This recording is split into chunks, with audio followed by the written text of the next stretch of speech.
Well, hello, everybody. This is Tim Green with Rattle Magazine. Welcome to Rattlecast number 209. So glad you could join me. Today's guest, Elizabeth McMunn-Tetangco, is here. She'll be with us in a few minutes. But before we begin, I should say that Rattle is a publication of the Rattle Foundation, a 501c3 nonprofit working to promote the practice of poetry. We've been in continuous publication since 1995 and are unaffiliated with any other organization. We just do this. We love poetry. I know you do too, so please do click the like button and share. Make sure you're subscribed. Ring the bell. Follow us on various platforms. Whatever you can do. It's a word of mouth type advertising. So if you want to, poetry doesn't keep up with other sort of topics and subject matter. So how to get poetry shared and spread is to say, hey, I watched the Rattlecast and, it was great last night, post it somewhere. It really helps. It helps a lot to generate a lot more traffic. Like we had Ian McGilchrist's thing on, and Ian McGilchrist fans were all tweeting about it, and then that's got like thousands of extra views. And so it really works. So go ahead and do that later if you enjoy the show. Now, as we always do, we're going to start with a Poets Respond poet. And a really familiar face. Abby's been a main guest. She's been in Poetry Response several times. Always great to see her. Here she is, Abby E. Murray. Hey, Abby, how you doing today? I'm doing really well, Tim. Thanks for having me.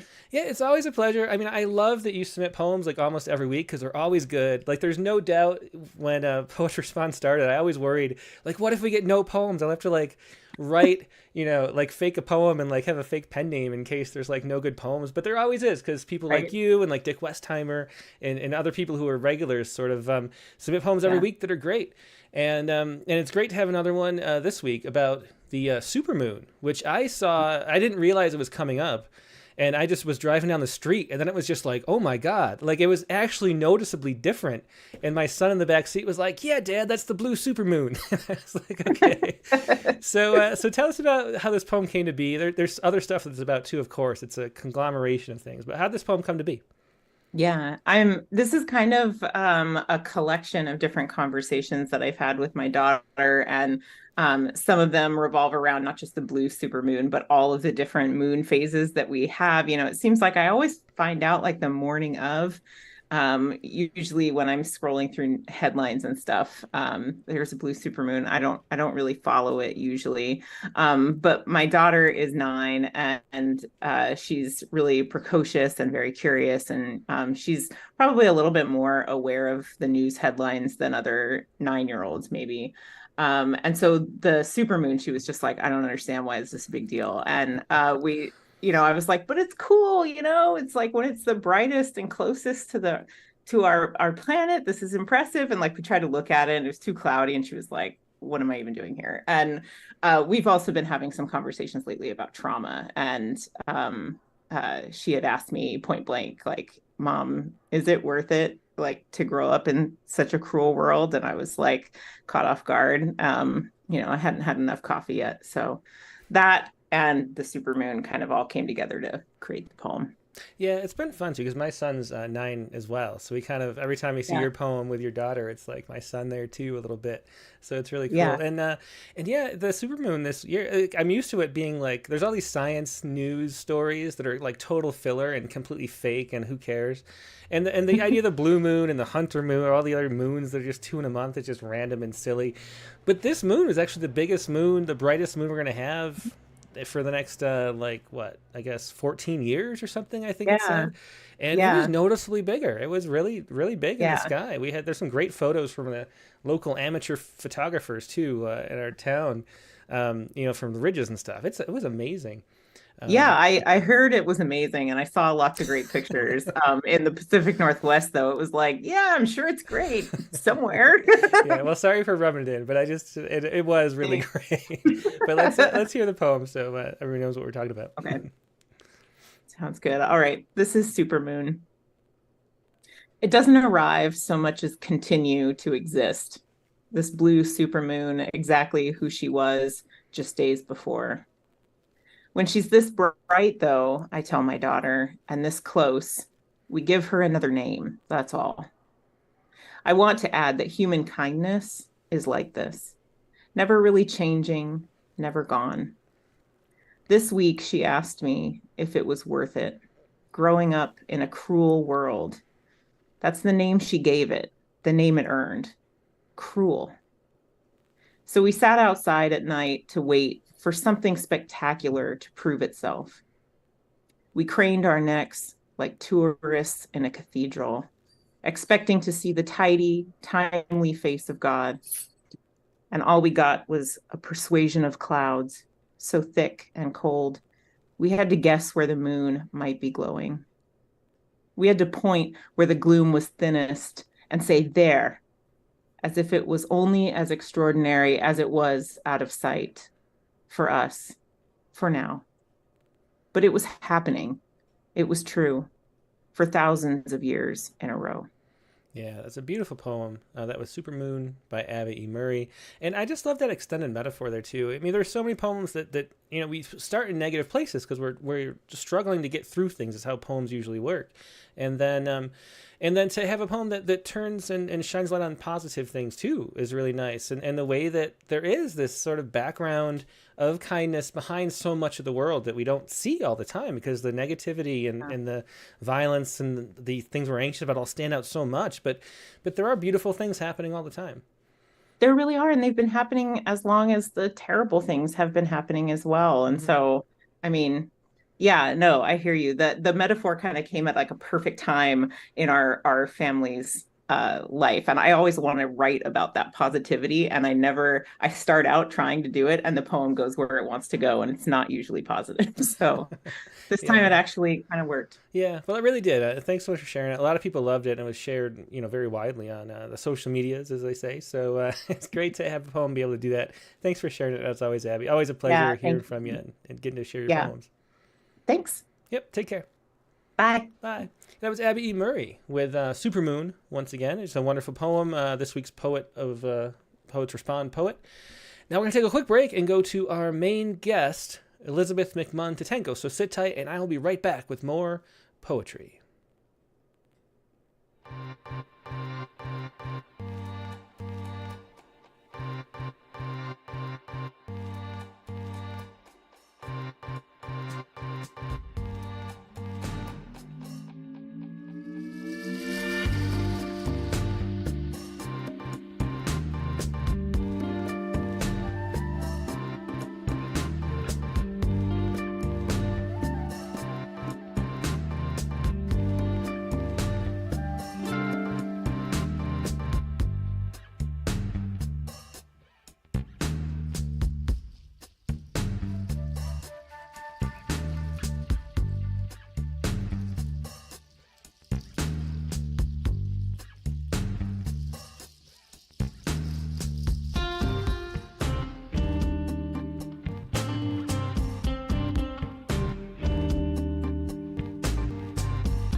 And we're back. Thanks for your patience. Like I said, this week's guest is Elizabeth McMunn-Tetangco. She lives in California's Central Valley with her husband and son. She co-edits One Sentence Poems, an online journal of short poetry, and also works as a librarian. So we'll talk about all that. In addition to writing and reading, she enjoys running with her dog, kayaking, and exploring as much of the world as she possibly can.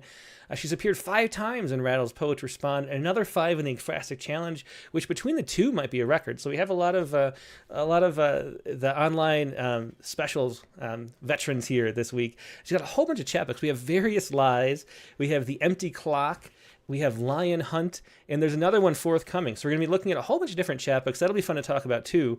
But here she is, Elizabeth McMunn-Tetangco. Hey, Elizabeth, how are you again? Hi, I'm doing really well. Thank you for having me. Yeah, it's great to have you on again. I mean, you were on just a couple weeks ago with Poets Respond poem, the Speedo haiku, which was just wonderful, with the heat dome. That was great. It's good to see you again. You too. Do you want to start out with a poem? Yeah, yeah, I think that sounds great. Okay.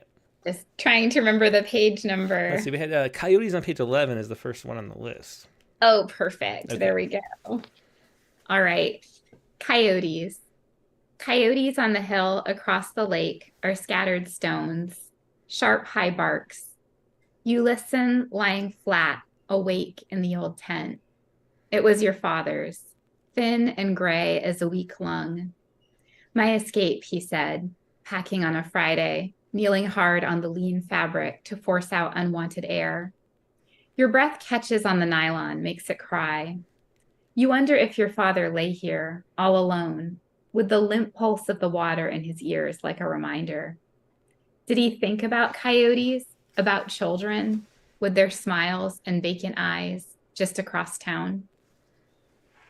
Yeah, and great turn at the end of that poem there. Coyotes, again, by Elizabeth McMunn-Tetangco from her book, Various Lies, which is the most recent one that's currently available. The one we'll talk about later is forthcoming very soon, I think. Beach Reading is the next one coming out. But there's so many books here, Elizabeth. And it's great. What is it?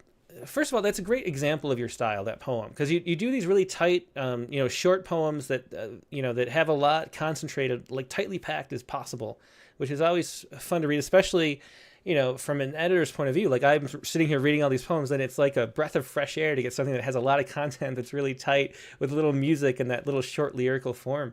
So how did you develop that style is the first thing I wanted to ask about. Was there something that drew you to poems like that in particular?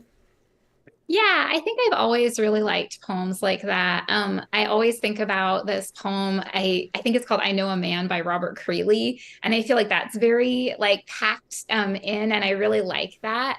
I also feel like just personally, I really have a lot of trouble with writing kind of narrative poems and ones where it has, where it's telling more of a story. I feel like I have to really just kind of get to emotion and get to kind of important details. And it's just, I think, how my brain works because I've tried writing poems other ways. And it just doesn't come out for me. But yeah, and I'm so glad you mentioned the kind of like my attempt at musicality a little bit because it's really important to me how it reads and how it feels. So I end up thinking about that a lot when I'm doing other things and trying to like change things around too. Yeah, well, that's what always stands out too. I mean, a short poem is one thing, but it needs to have the music to make it, really sing and come to life as a poem. And I do love the Creeley. I pulled it up. I don't know. Maybe I should read it.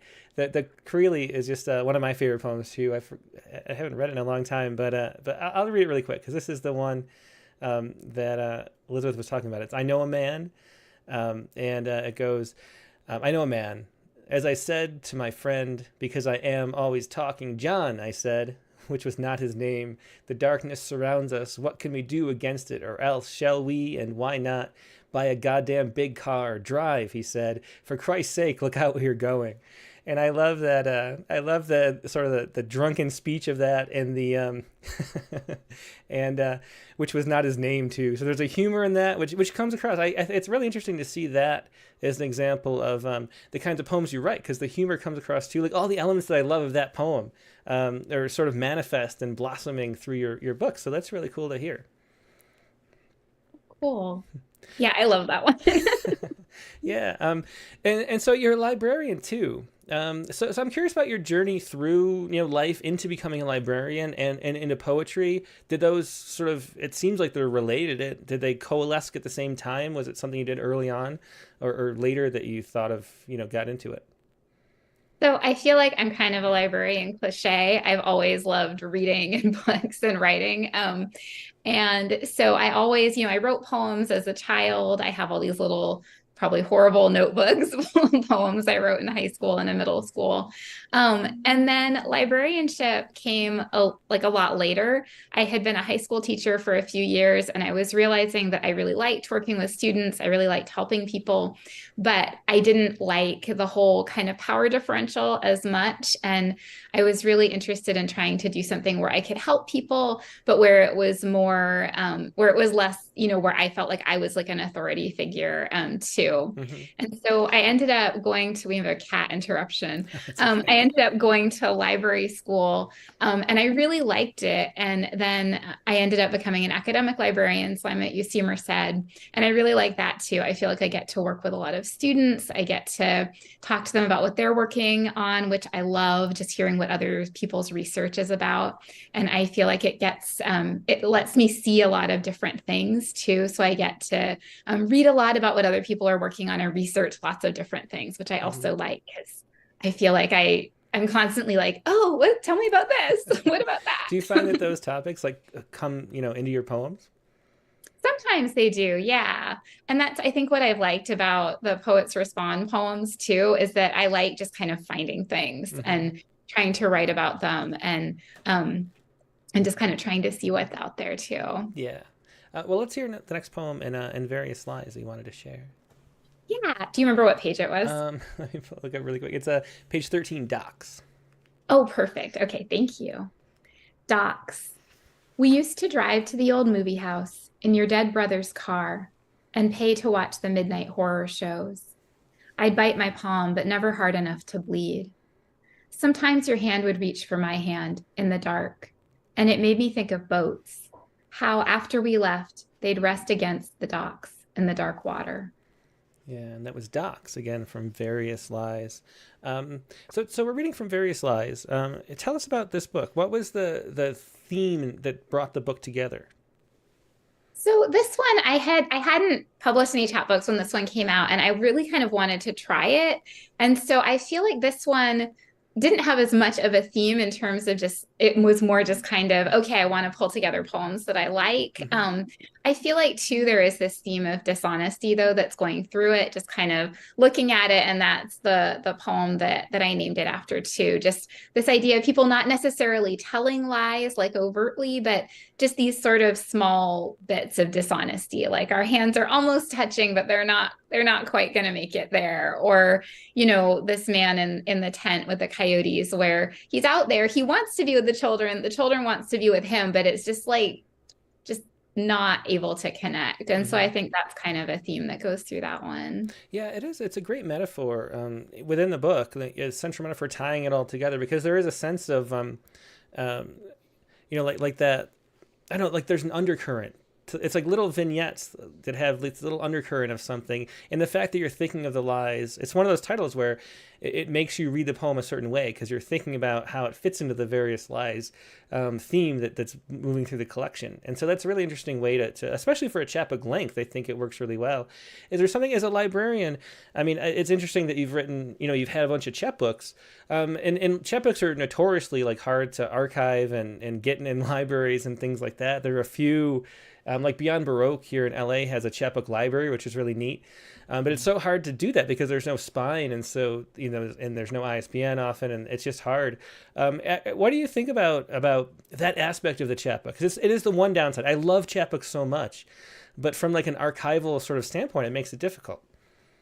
Yeah, it definitely does. I feel like they're almost like zines in a way. I feel like I'm not the only person who's made that connection, but where it's kind of like it's small, it comes out, and you can try to archive it, but it is really hard. Like I know at UC Merced, we don't have like a print journal collection. Most of them are archived online, which makes it nice because they're easy to get to, but it's also hard if you want to just kind of find a room that has, like all of the journals, and you get to just kind of explore through them. So, but yeah, it's really difficult. There's so much that's published and so much that's interesting that I want to see, and just, not enough time to go through all of it. Yeah, it's true. I mean, I fell in love with poetry myself going to the University of Rochester's library, the stacks there, and there's a whole floor was poetry, and then just going around randomly picking things, reading a poem or two, being like, not that book, and then picking another one, and just finding random things. And that's really,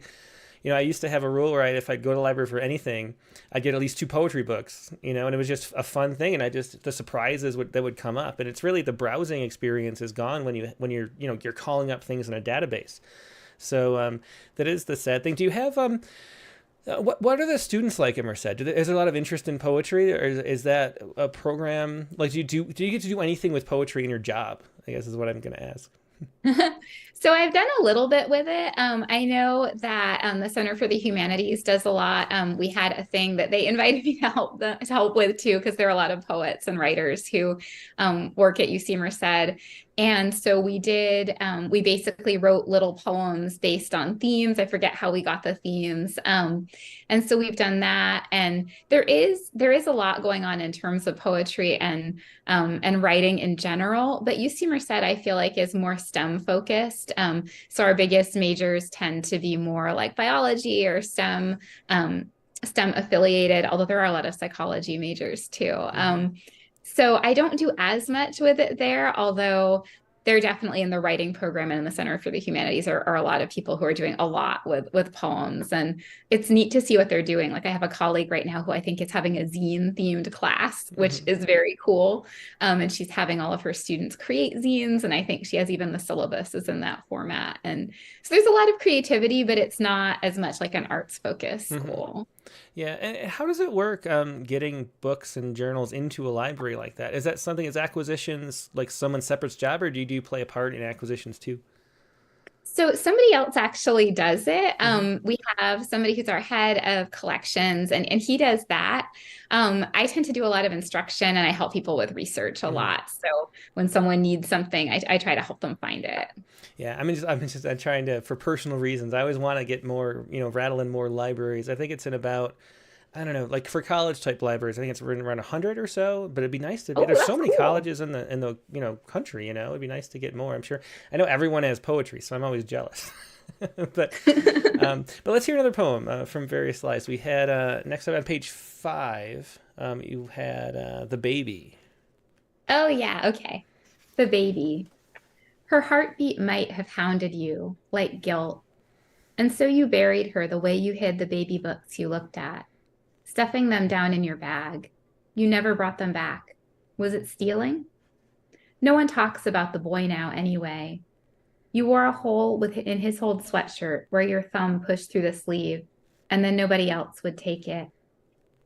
Yeah, that was The Baby from Various Lies. Again, these are really good representatives of the style of writing you do. These really sparse, usually they're narrative driven. They tell a whole story, but in a very short, tight package. What is your writing process like for them? Do you have how does it go from spark, the idea of it, and what kind of sparks do you have, and then how does it turn into a poem like that? So I feel like I usually have to have kind of an image or a line that I want to use, and it changes a lot too. But I can start with something, and then sometimes I'll have them get a little bit longer, and then I'll go through later and wait a day and then come back through and try to pull things out and try to identify the lines that I like, and then go back and do that.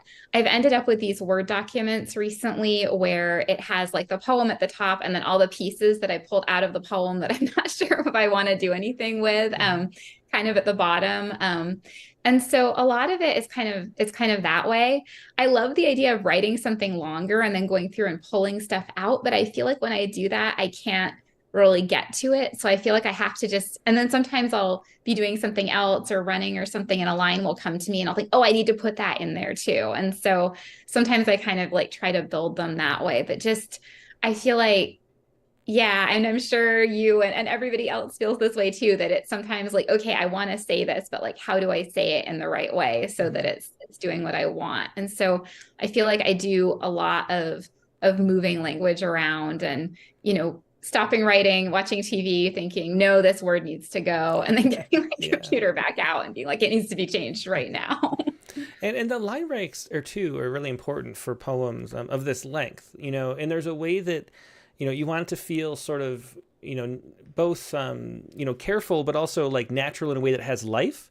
So I guess there's a balance between the two. You don't want it too clean, where it's all the same length of lines and then it feel very sort of quick and monotonous. And there's a way you want to you push outside of that. So how do you, we just looked at The Baby. It's just a good example. I'll put it back up on the screen for a minute, but there's there's one word lines, and then there's lines as long as you hid the baby books you looked at. And how do you think about line breaks? Anyway is on its own line, but then so there's some longer and shorter lines. It'd be very easy, for example, to want to break the "no one talks about the boy now anyway." And then saying, no one talks about the boy now, or there's different places you could break it there to make it sort of more standard and regular. So how does it that you go about, like, because I do notice that in these poems you have there's a kind of a more life that the line breaks provide, it seems like. So how do you think about those line breaks? I feel like this is a terrible answer. But basically I just have to the poem just does it. Like I have to kind of feel it. Like, and sometimes I'll look at it later and be like, no, there needs to be a cut there. And it just doesn't. I don't know. I feel like it's not rational.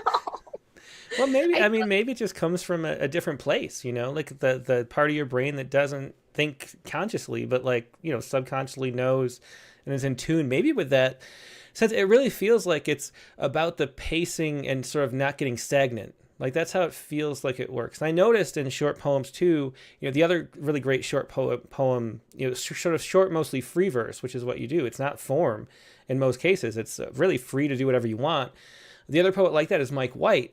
And I noticed he does the same thing. There's a way that when it's that short, like you have to keep it like varied as one way to keep people, I don't know what it is, but it really fits well with that form to have a lot of variety across. And then you also have tend to have 2-line stanzas too, for a lot of white space. So it's almost like you're regulating white space, and you're also like having that push against like variety, so it doesn't get stagnant. That's how it seems to me. Yeah, and I think there is some of that. Like I've noticed recently that I've had a lot of the 2-line stanzas, and then I've had a 1-line at the end, and then sometimes I'm like, okay, this feels like this is how it should be, but then it's like I've done this so many times, I need to do something different. So yeah, that's definitely something too. And I think you're right. I think sometimes it does feel like, okay, we've had too many 2-line stanzas. This needs to break. This word is important. This like feeling is important. So it needs to be kind of broken up a little bit. Mm-hmm. And I was going to say, if anybody has any questions for Elizabeth, leave them in the chat windows on YouTube and Facebook. And there's already a question from Mark Grenier, which is something I'm curious about too. He says, are you thinking of poems as machines for achieving a particular effect? Which is a thing that I wonder about too, because I know some people sort of write toward that. It's sort of like, how do I get, they need to have a sense of like experiment and play, and like I don't know where I'm going. But some people like write towards something, and it's how do I get there? That's sort of where the experimental stuff comes in, and the surprise. And then some people don't even know where they're going at all, and that's the surprise. So how does that work for you? Is there a certain effect that you're looking for when you sit down to write it? That's such a good question. I feel like sometimes I'll start off like if something kind of sticks in my head and I'm like, I want to write about this. Then I'll kind of try it a few ways. But I feel like when it actually comes out, it needs to just go the way it's going to go. I know Abby was saying this earlier about, like the poem just went this way. And I feel that too, where sometimes sometimes I go back through and have to literally say to myself, okay, what am I saying? Let's take out all of these other things that are in here that are kind of not going where I want it to go. But I feel like I have to give it space to do that too. So I have to maybe write it and then come back to it and then kind of look at it again and think, do I need to add more into this? Or because I do feel that like when I'm starting writing, it starts off as being really unfocused, and I have to kind of like feel my way inside it and kind of feel out like, what am I saying? What am I thinking? Like what's happening here? Yeah. I mean, that is the fun of writing poems. It's just that I didn't know this existed or could exist, and then it does. And that's just the great feeling of it. Let's move on. We did 3 from Various Lies. There were some from Lion Hunt we had as the next book up. Tell us about Lion Hunt. I'll put it on screen here. So this is another chapbook. So Lion Hunt is right here. So tell us about how this book ties together. How is it different from Various Lies? So this one's different. I've always really liked animals. I have a lot of pets. I also worked at a zoo as a teenager, as a volunteer for a lot of years. And so I was kind of trying to pull together poems that in some way had to do with animals, and not all of them do completely, but that was kind of the theme for it. I'm always really just drawn to stories about animals or just learning about animals. just in general. And so this one just kind of, and I think I had seen a picture of some people who had been on a lion hunt. And so one of the poems is kind of about that, but just this idea of this animal and looking for it and just different relationships that we have with animals was important for this one. Yeah. Well, I think that was the first one you want to read, the After the Lion Hunt on page 12. Do you want to read that? Yeah, getting to it. After the lion hunt.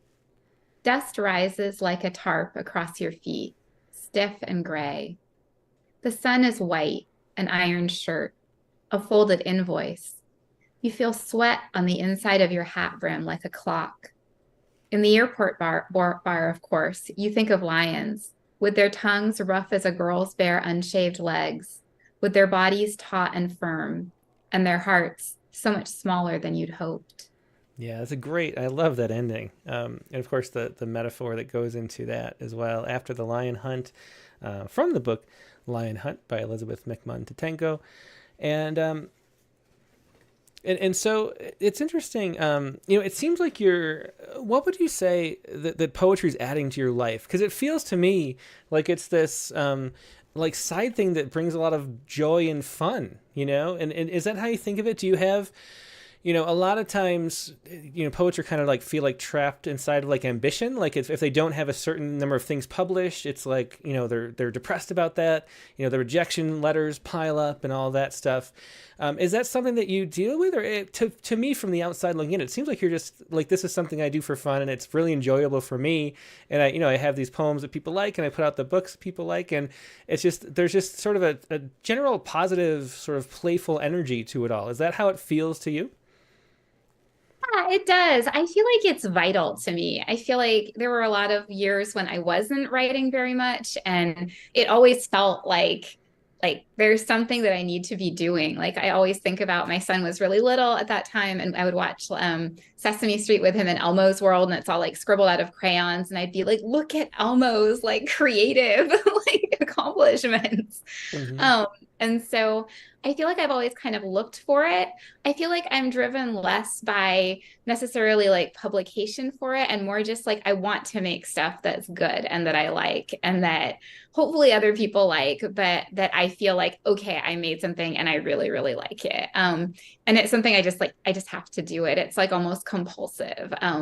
But I'll bring my computer with me when we go on vacation and be like, I have to at least try something, even if it's not good. And I just, yeah, it's always kind of like in the back of my mind. And it's just something I feel like, I'm sure all of us have to live with that. It's like, it's just like a drive. Mm-hmm. Yeah, but it's also something where I know my husband and I always talk about like, we don't want stuff like this. Like he really loves playing tennis and he's a tennis coach and he, does that for the high school, but he also doesn't want that to be like his only job because it's something that brings him so much joy. And I feel that way about poetry too. I feel like I need to do it, but if it was like my job, then that would take away so much from it too. Yeah, I mean, there's just so much freedom, and the most joyous time for me writing was when I was not in this job, but was in I was just a group home editor group home counselor, and I'd work a lot of overnight shifts and just write poems and read books while everybody was asleep on the quiet nights, and I just loved doing that, and that's what springboarded me into doing this eventually. And as much as I love this job, it's the best job you could have. There's also this sense of like, it becomes a little too serious when for me it had always been a playful, just sent like a source of just fun and joy and expansion of your experience, and you sort of feel life a little more fully when you notice things, which is too why I love the haiku community. And well, we have haiku from you as well. But there's just so much joy among the haiku poets. I was at the Haiku North America conference over the summer, and there's just this sort of sense of everybody just encouraging each other and enjoying the fact that they're doing it. And it made me a little, I don't know. I mean, it just seems like that's perfectly how poetry should be. It's enriching and it's like positive, and it's just a wonderful thing to do. And to take it too seriously ends up being a problem, I think. Yeah, I agree with that. And I feel like it also is like, Rattle's whole thing is like poetry without pretension. And it's like Oh, that's great. Yeah, it is. I mean, that's what we've always wanted to be I try to keep doing that from the very beginning. That's what it was. There's a great line. So back to the poems. There was a great comment, which I was thinking sort of, and I hadn't articulated it yet. But Dick Westheimer says, I love how Elizabeth doesn't belabor her metaphors, lets them sit lightly on the line. And so powerful. And that really is the strength of your poems and this kind of short, free style that not that many people write in.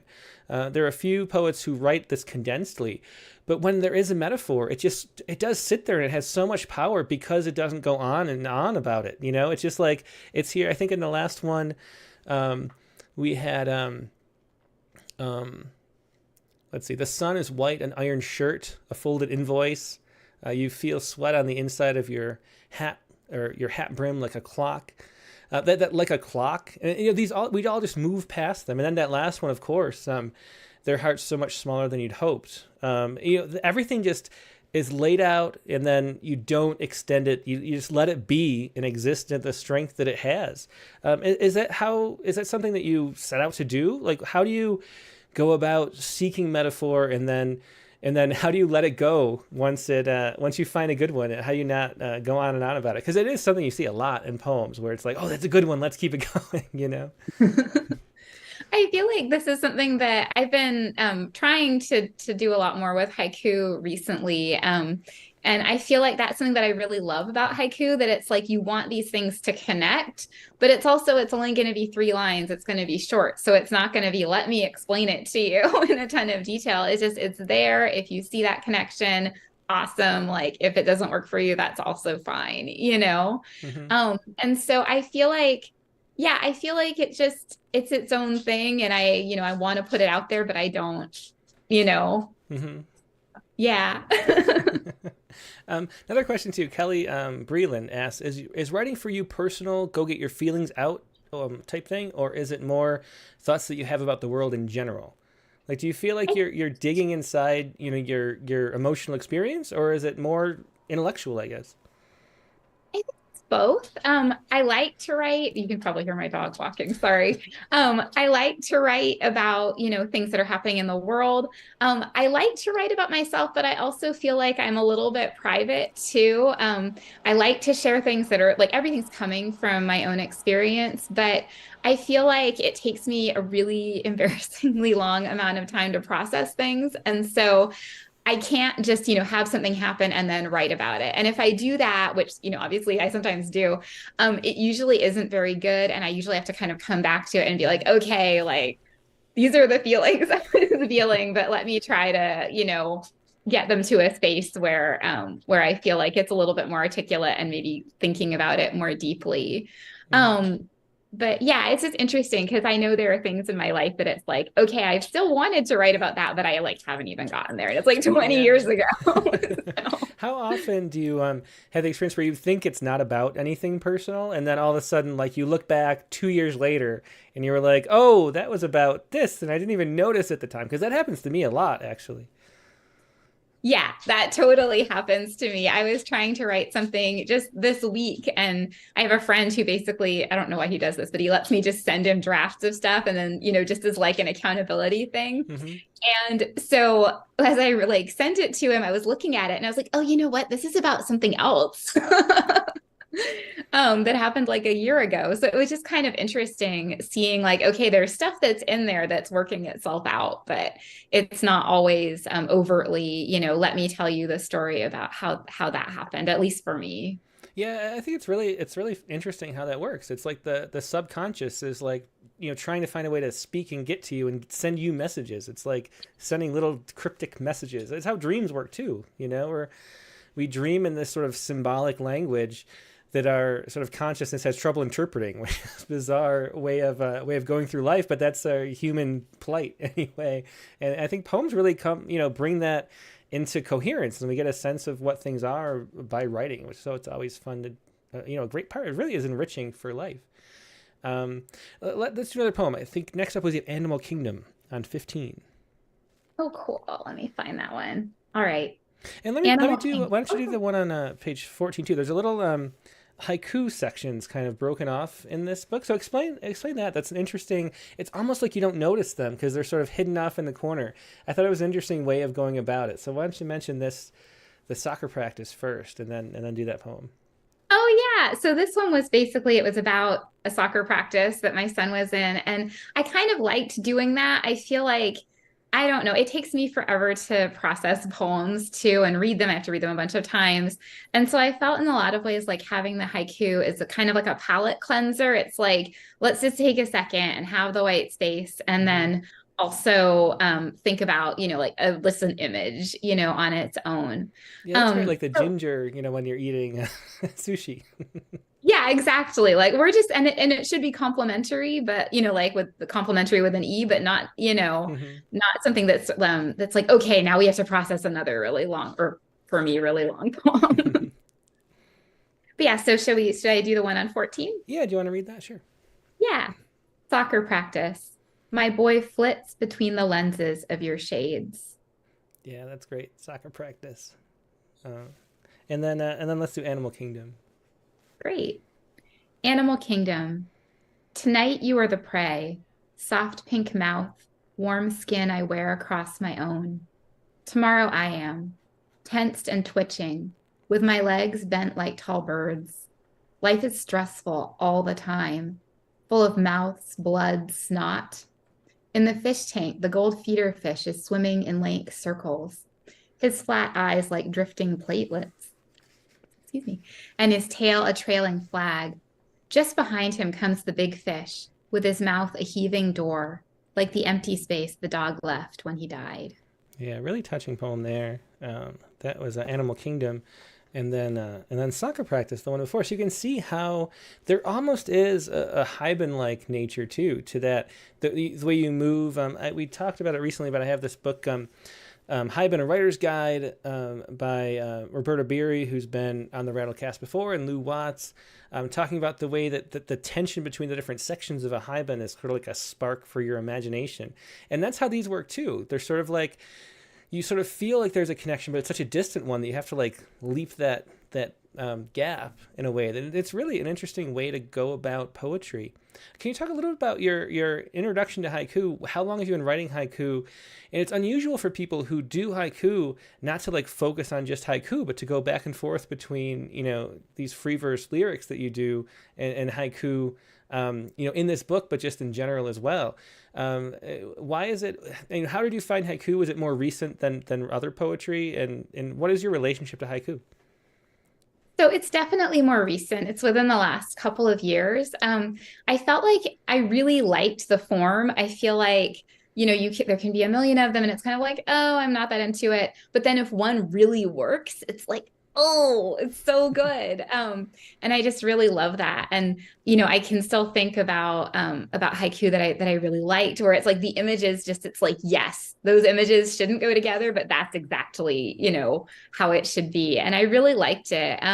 So I started kind of working on a lot of haiku a few years ago, and I liked it because I felt like it helped me kind of process things more slowly. So instead of, just kind of breaking things down and saying, okay, I want an image for this, or I want, this other thing that I can connect to it.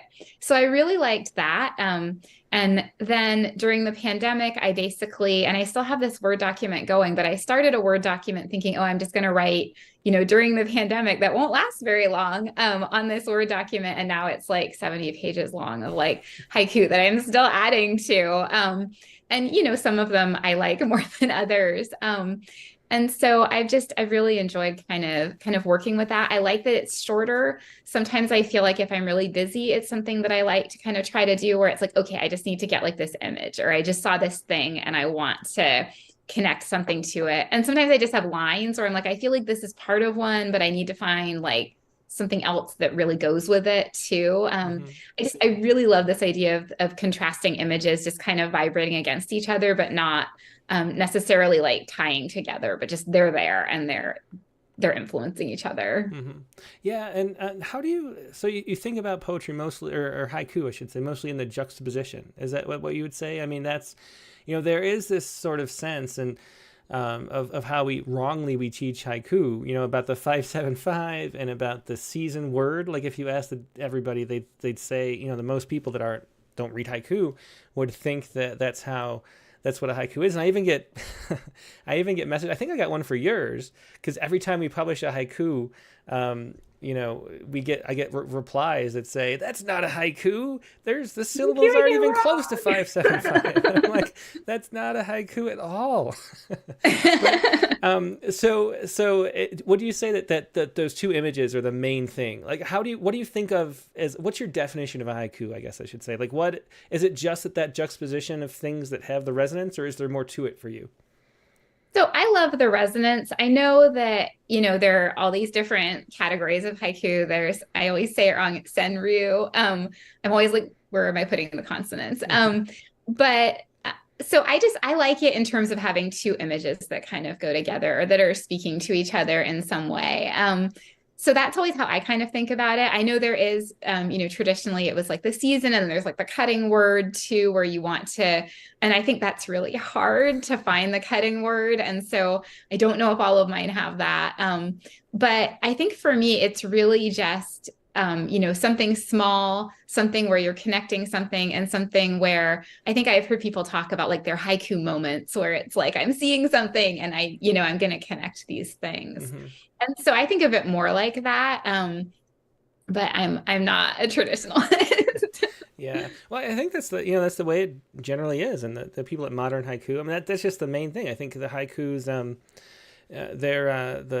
don't know if it's the Haiku Conferences magazine but Juxtapose is the name of one of the magazines, and that juxtaposition is really at the heart of it for Modern Haiku. It just really is.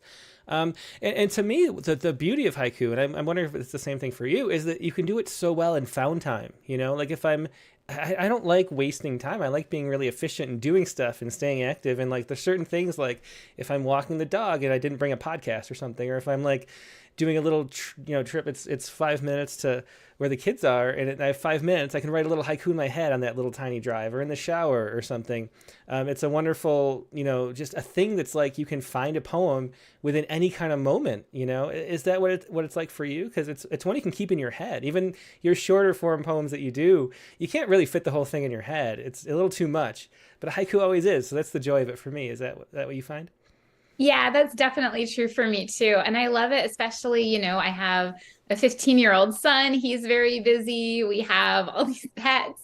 We both, my husband and I both have full-time jobs. So, a lot of times I love being able to come up with a haiku and feeling like, okay, at least I wrote something.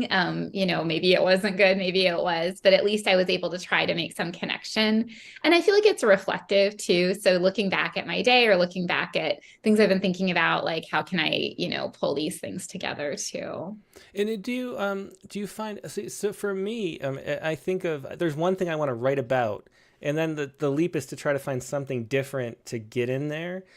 Do you do that, or do you see the contrast first? Like, do you have the two images right away, or is it like you have one and then you're trying to find the other? It kind of depends. Sometimes if I'm lucky, I feel like they come together and I'm like, yes, this is what it has to be. And then other times, I'll write out part of it and then say, okay, well, I'm going to come back to it, or I'm going to like just kind of sit and stare into space, trying to like vibrate against that and see what comes up that I could attach to it. Mm-hmm. But yeah, I wish it always came together.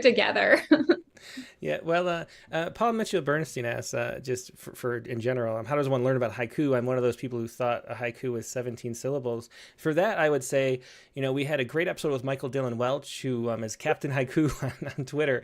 I mean, and he's the founder of the Haiku North America Conference, and big in the Haiku Foundation. He does the National Haiku Writing Month. So there's all this stuff that he does, and we had a great discussion of what haiku is. So go back and look at, it was maybe 30 episodes ago or something in the winter this year.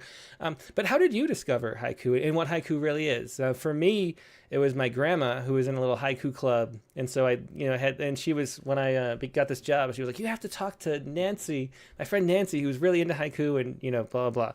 So for me, that's what it was. And but how did you discover that haiku weren't just 575? Like, I mean, it's really sad and embarrassing, kind of, that like haiku supposedly are sent to on the Mars rover or whatever, and they're not actually haiku at all, because NASA thinks that haiku are 575, 17 syllable poems. It makes no sense.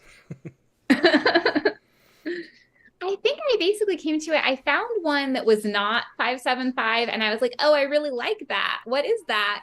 And then I ended up going to the Modern Haiku website and reading their definition. And then I subscribed to it. And then I ended up reading a lot of the haiku there and kind of seeing how those work together, and just kind of trying to read more journals, and just really liking kind of working with that. And I also co-edit a small kind of haiku-ish journal too.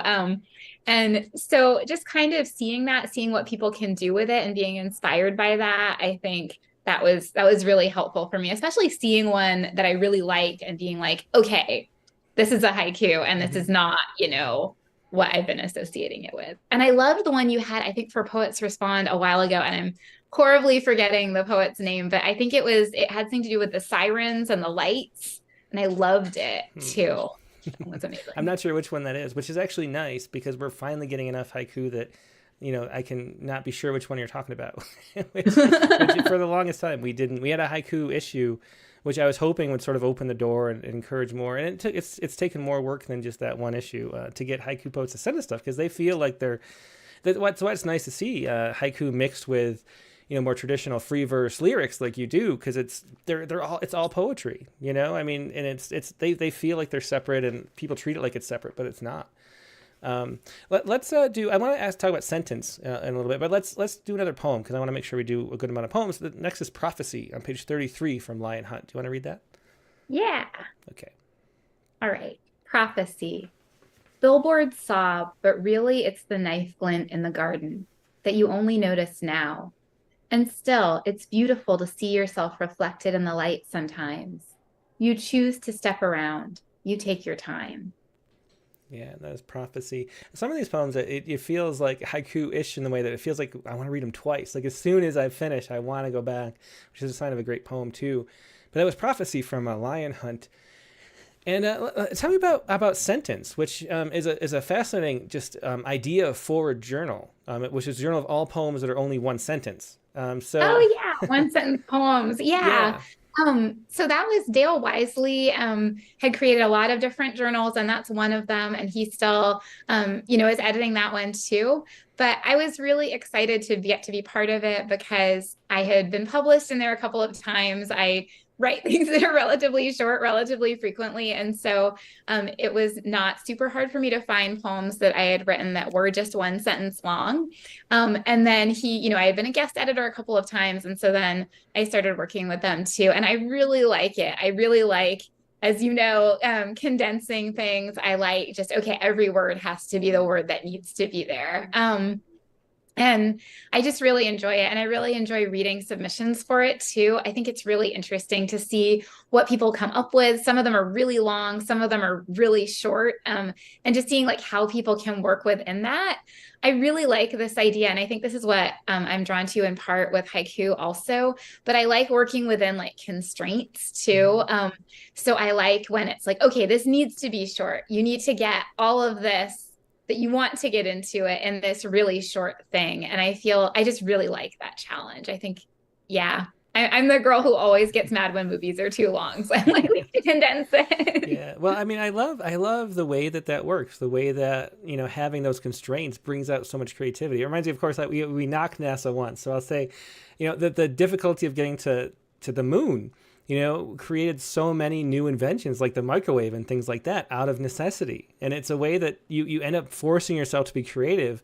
If you have to do it all in one sentence, you don't have the sort of, the go-to kind of ways of storytelling that you sort of fall into. It's almost like it's a trap of like, I'm good at this already, so I can keep doing it. So for those one sentence poems, what do you think? Is there anything that stands out as a way something that makes it work? Is there a way that a one sentence poem needs to have certain characteristics to operate? Or is it just like every time I'm surprised that it, I don't know. Is there something cohesive into the way people approach it that works? like it just needs to, I feel like it just needs to say something. Like I feel like there needs to, for me, there needs to be some kind of like depth there. But I also feel like every time I say, okay, I'm not into political poems right now, or I don't want to read poems about like cats or people's kids, then somebody will write something that will be like amazing, and I'll be like, oh, just kidding. I do want to read that. So I feel like for me, there just really has to be like something at its heart, and it doesn't have to be a really big thing, but there has to be something there, and something that it's just kind of that it just gets to. And I just think it's really interesting how many different ways there are to do that. Like there are poems that are one sentence that are actually relatively long, and then there also are poems that are, just a couple of words long, and it's like, oh my gosh, like this is amazing. Do you think a poem, it has to go somewhere? Would you say that? Like it has to have, I've always think of poetry has to have a sense of movement. And so having, even like the one word haiku, tundra, has a sense of movement between the word itself and the blank white page that's a white tundra. And there's a sense of, do you find that's the key, is to finding a way to get a sense of movement within just one sentence? So it's like you're at the beginning of the sentence, it's different than at the end? Yeah, I feel like it does need to move somewhere. I know sometimes there will be like, this is a beautiful image, this is wonderful, but like, I need something else. Like it doesn't have to do something huge, but it needs to do something, or it needs to go somewhere, or say something, or like, I don't know. I'm always looking for like, is there some kind of edge in it? Like, is it just everything is wonderful, or there's something else that needs to be there too? But yeah, I think it definitely needs to move somewhere and go and do something, because otherwise I'm kind of like, I don't know, like I just don't know. And I love that you brought up the tundra poem. I love that. Yeah, it's just, there's so many ways to play with language. And if you love books and words and poems and sentences, like just having fun, making something happen, with constraints or with as little words as possible, it's just so fun to do. Let's see, on Lion Hunt, I think we had... on the Last Ferry. Yeah, so the next poem is a very short one-sentence poem, which I think I was hoping for, and I remembered right, so I'm happy with myself. On the Last Ferry is a one-sentence poem that we can look at. And then do you remember the page number? Oh, it's on page 30, yeah. Oh, perfect. Thank you. Oh, yeah. On the Last Ferry, the city is a lace of aching light falling away. Yeah, and then of course, when you get to the city is a lace of aching light, which is a beautiful image, like you talked about, and then falling away is that movement. It's so different. Your conception of that image changes when you get to the last two words, and then your eyes dart up and look up at how it relates to the title, On the Last Ferry, and that being the last ferry, and so you're not coming back, at least today. Which makes perfect, it's a perfect example of how a poem can still have movement, have all those different sparks within it that we talked about, Hyman-like. So it's a great example of a one-sentence poem, On the Last Ferry. Again, this is another poem from Lion Hunt by Elizabeth McMunn-Tetangco. And then I wanted to do, since we talked about some haiku, there's a really interesting book that you published too, another chapbook, The Empty Clock, which is pandemic poems, and it's full of haiku and short, other forms. I'm not sure if they're all haiku, but mostly it's haiku. There's a lot of one-line monoku. It depends on your definition of haiku, maybe. And so talk about this book, The Empty Clock, which had an interesting source too. There's so many pandemic books, but this was a little different than the typical pandemic book. Yeah, so I mentioned before my very long Word document that's full of little kind of poems and little haiku. And so I basically during the pandemic was realizing, okay, well, I want to connect with people. I, obviously couldn't for a long time. And so I ended up doing this kind of miniature project for myself where I was basically just writing haiku and then I was just posting them on Facebook. And I did it basically every day and I saved a bunch of them. I had talked to Dale Wisely, who is a co-editor at One Sentence Poems and who runs Right Hand Pointing. And he had been reading a lot of them because we're Facebook friends. And he eventually was like, well, let's pull some of them together. And so I went through and I tried to pull out ones that I liked. And it's kind of, it's addressing the pandemic, but I feel like really good at just saying, let me like describe the pandemic or something. So I really tried to focus on, okay, we saw this on a walk, like I heard this, like, we had an online girls' night. And so, I want to write about that. So I feel like I was trying to make connections with people, but I also was trying to just kind of be able to make something creatively, even though we were also kind of isolated. Yeah, I mean, there's a way that year of the pandemic, we have the Rattle Chapbook Prize, of course, and we had so many poems that were like the pandemic diary, or chapbooks that were like the pandemic diaries. And what was great about this, reading it just now, maybe with this distance too, is that it's really in the background, and it's more like, life still goes on during the pandemic. That was more the thing. Like, that's just in the background, but we're still human beings living, and we're going out, and we're I'm still noticing these little aspects of daily life, and haiku which fits perfectly for that. Do you want to read maybe like a page or a section? I don't know what. Do you have a favorite little run of haiku or anything you could share? Let me see. I was looking at one. I'll just do, I think, let me see. Like, which section do I even like? Let me see. We just pick at random too. I mean, they're all good. Yeah, I think I'll just pick page 7. Okay. And so I'll just read that. And there are, I think, 4 of them on the page. Supermoon, we don't go out to see it, is the first one. Mm-hmm. And then now I see them everywhere, white-crowned sparrows. And then hail filling the driveway, some catharsis. And then lastly, my son's flashlight in the tent, backyard camping. Yeah, and these are all, I mean, for Paul Mitchell Bernstein, who asked about haiku, modern English language haiku, which is different, of course, than the traditional Japanese haiku, because we have a whole bunch of different constraints. Watch that episode with Michael Dillon Welch to hear more about that. But but these are great example of haiku, that juxtaposition between two images that sort of have a connection and also don't. The supermoon, we don't go out to see it. There's that sense of, we don't go out to do things and see things, and it's out there too, existing without us. There's that sense of it. So playing with those kind of ways emotions and images push off each other is what haiku is really all about.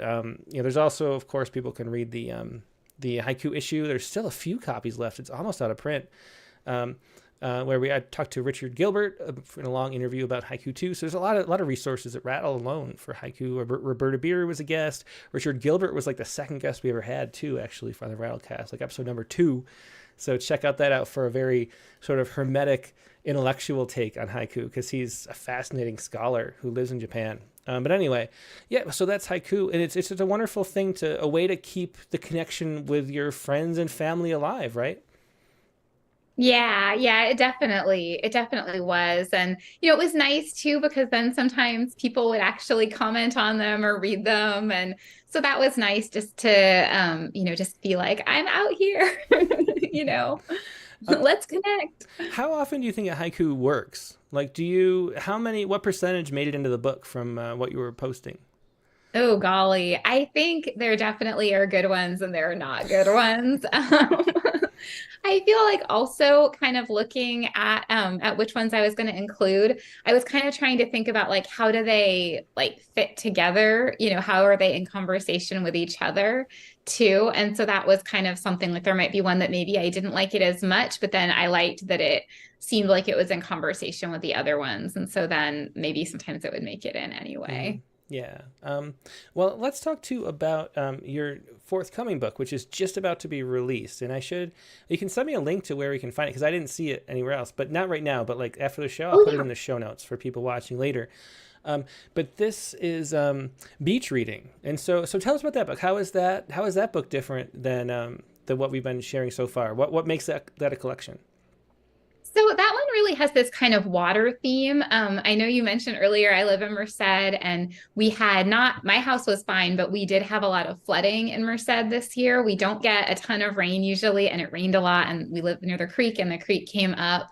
And I also was realizing that I tend to think and write a lot about water in general. I grew up in San Francisco, so I was really near the water. I was on the swim team in high school. And so I always am really drawn to water. And I realized I've been writing a lot about that. And so I thought, well, maybe I could kind of pull together some of these things that I'm writing about water and make some new things. And then, kind of try to see if they could be in conversation with each other. I feel too like a lot of them ended up being about water and then also about bodies too. I feel like that's kind of a theme that I have also. But I want it to be more kind of like coming together and water. And there are just so many directions it can go, and it moves, and it, there are lots of different forms. Mm-hmm. Well, I think Bluebird's the first one, or Bluebeard. Yeah, Bluebeard's the first one you wanted to share. There's 3 poems from this book that you sent. Let's read the first one. Yeah. All right. Bluebeard. All my life, I pictured Bluebeard in the sea, monster and fish, when he was really just the things we disappear. The way we're shocked, swallowing air. Imagine wives slumped in the background, falling silent, one by one. Imagine silence in that room, eons long. Is there a sisterhood, or is that wishful thinking? No one saves them. Taking what they had to take, like it's their due. It always was. Sure, she was lucky. All that wrapped around her face was just the lie, disfigurement. It's not a wound in ways that matter. It's a wall, a shape your hands can't hold in place. I've waited years.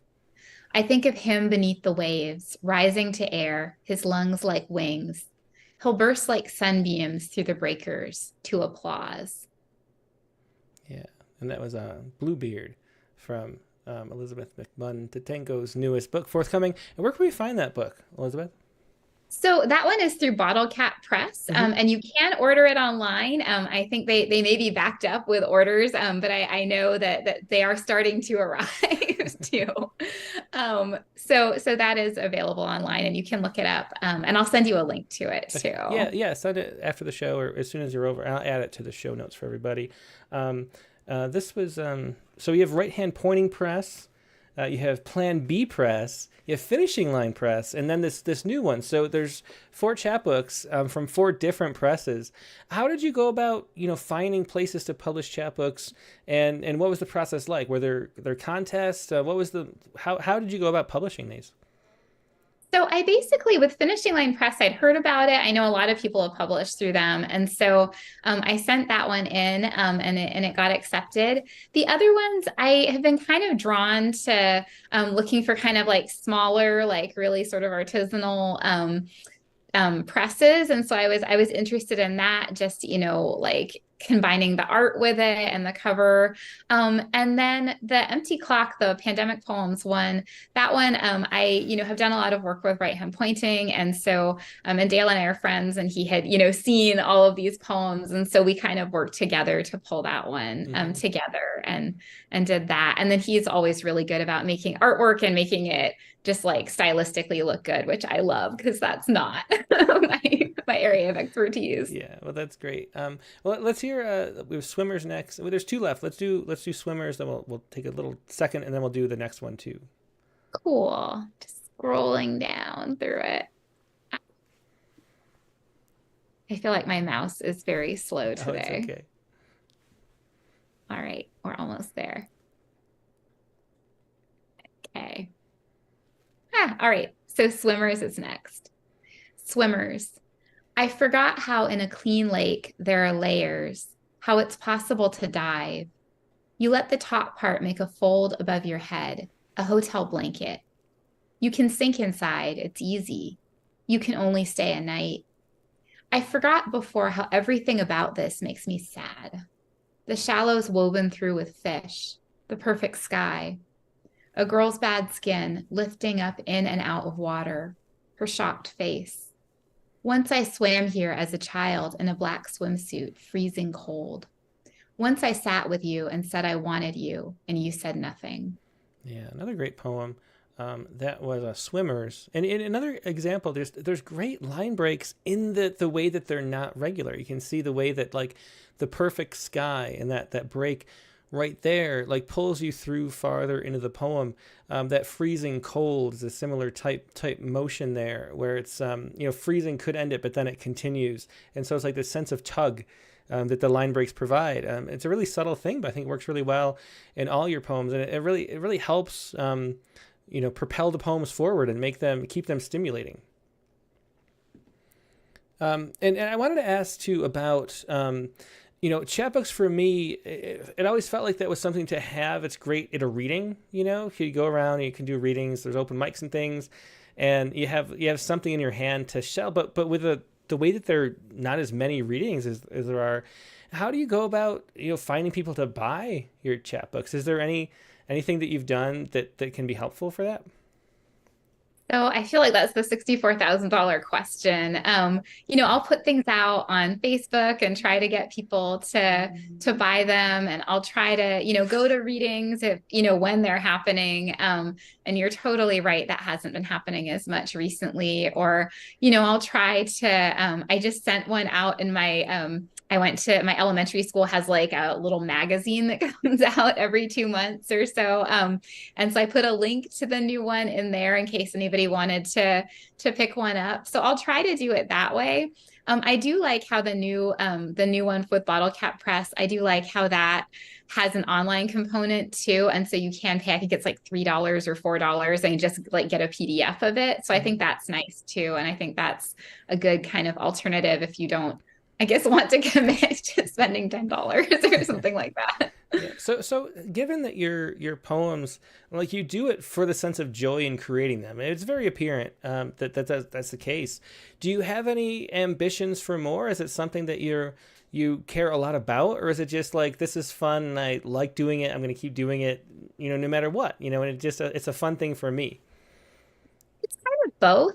It's definitely a fun thing for me. It's also something I care about really, really deeply. Not in terms of, okay, like now I'm famous or whatever, but just in terms of, I want to create stuff that I really, really like and that I can come back to and say, okay, I'm really glad about this. I got, what I wanted, like, from this. So I feel like that's really what I want from it. I want to continue writing ththings. I want to keep growing as a writer too. I feel like I was really happy that I was able to attend the community of writers during the pandemic in Olympic Valley. And that was awesome. It was all online, but we got to actually share work and comment on each other's work. And I loved that because I feel like I do know a lot of people who are poets and writers, and I love sharing work with them, but I feel like I don't have a huge community of people who I can do that with. And so I'm always looking for that. Yeah, well, there's definitely a community here, so we're always glad to have you on and share your work. It's great. Let's finish up with the last poem, Baroque, from the new chapbook. Cool. Let me just scroll back up over here. Oops. Okay. Oops. Where it is. There it is. Okay. Baroque. You probably don't think about the dark seaside motel or how the sheets felt not quite luxe, but good enough. We were Baroque, and I was always making everything a drama. Can't you see it? Orange streetlight light coming off the highway, non-break cups, the way you wouldn't say my name for anything.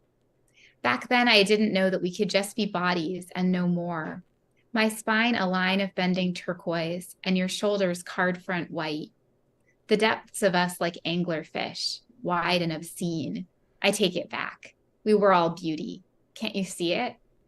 Our dumb youth draped over chairbacks, carelessly. Yeah, such a great poem. And a great poem to end on, too, because carelessly is like the last thing you'd say about your poems. Every word is so carefully placed, not carelessly draped across a chairback. So it's just fun talking to you, Elizabeth, and just, I do love your poetry. So I'm so glad to see you're getting it out there, and I loved all the chapbooks you sent. I hope people go out and buy a bunch of them. Thank you. Me too. Okay, yeah. Send me a link to the new one, and I'll post it too. And yeah, hopefully people can. But thanks for being a guest. It was great talking to you, Elizabeth. Thank you so much. Okay, take care. Thanks. Bye. Bye. Yeah, that was Elizabeth McMunn-Tetangco. You can find the various lies at Finishing Line Press, which is in the show notes. We'll add the other ones in the show notes as well too. But yeah, the wonderful books by Elizabeth. Now we're going to take a quick break and go to our open lines. And we have a special announcement of the prompt poem of the month from the last month of August. We'll do that first, then we'll go to the open lines. So I think 250 or so people submitted poems for the prompt poem, which is great to see. Because it's wonderful to be able to write poems every week and share them, on the Zoom, on the Rattlecast here coming up. But, a lot of people can't make it live and can't share it. So it's great to be able to do that through a submission portal and have a chance of having the poem appear at rattle.com and in the daily email. That's what we're going to do. So we have a prompt poem of the month coming up as well. But how if you'd like to join us, I'm going to take the Zoom link. I'm going to paste it into the chat window on YouTube and Facebook.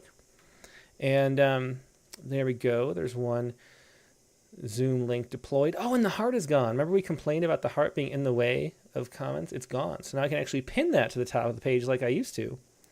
And so that is pinned on YouTube, on Facebook. I'm going to paste it in here. Only join us if you'd like to share a poem. So if you want to just listen and enjoy poems, feel free to do that. And just sit right where you are. So if you're watching on Facebook, YouTube, or Twitter, all the streams are going to keep going, and we're going to have the open lines. You can just enjoy. You can see the poems like we were with Elizabeth's poems. So it's the best place to listen. But if you want to share anything, jump over on the Zoom. We have about an hour we'd like to spend, and we'll get to as many poets as we can, as we always do. And it'll be a lot of fun. I should say, too, before you join the Zoom or shortly after, email your poem to Open Mic. That's openmic at rattle.com. That's Open Mic, openmic at rattle.com. And that way I can share the poems on the screen. So email it there. I'll have that email address open. And we'll share poems, and I'll be right back with more poetry in just a moment. So be right back.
And we're back. Thanks for your patience. Katie Dozier, a prompt poem editor, is here in the room.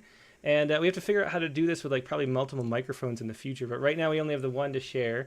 But it is a Yeti Bluetooth, which has different settings, which I was just trying to fiddle with. And so Katie was the prompt poem series editor. We were too close in relationship to have her have the prompt poems be picked. So we thought she could be the editor, and that'd be fun. Katie, if you've been watching the Rattlecast for a long time, Katie has been participating for a long time, sharing poems every week, and now she gets to be the editor. So Katie, what was it like reading submissions? There were over 200 submitted. Was it a lot of fun? It was way more fun than I even imagined, which is saying something, to be fair, because I loved reading the poems. There were so many amazing ones, and it was really a fun process.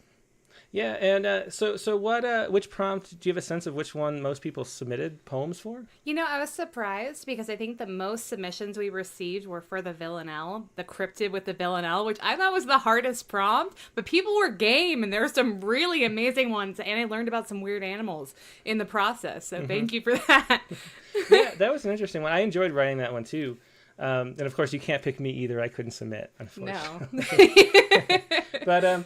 But so whose poem did you pick this month? I picked an amazing Senru sequence from none other than our own Sharon Ferrante, which I love the Senru sequence. I love every single haiku that is in here, and it's just wonderful, and I'm really excited that you're going to publish it tomorrow.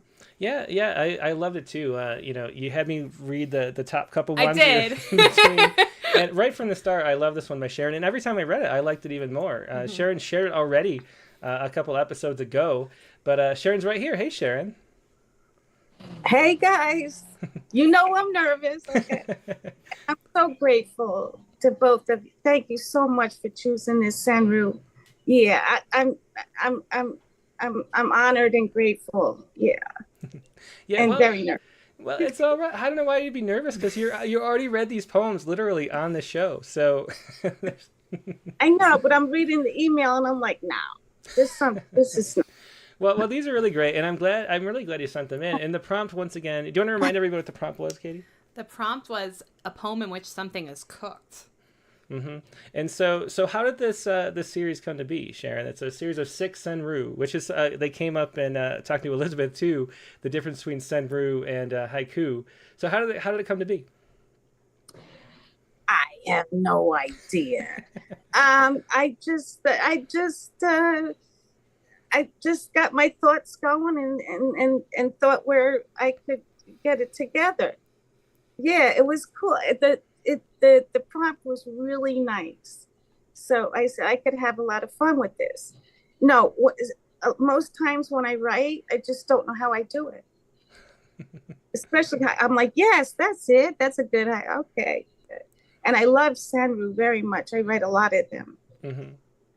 Yeah, well, it worked out great. And so this is going to be the featured poem tomorrow at rattle.com. Do you want to go ahead and read it? Absolutely. 6 Sanru from the kitchen. In the kitchen, I don't know how to act, meeting my flame. Kissing you. Too much cilantro in the guacamole.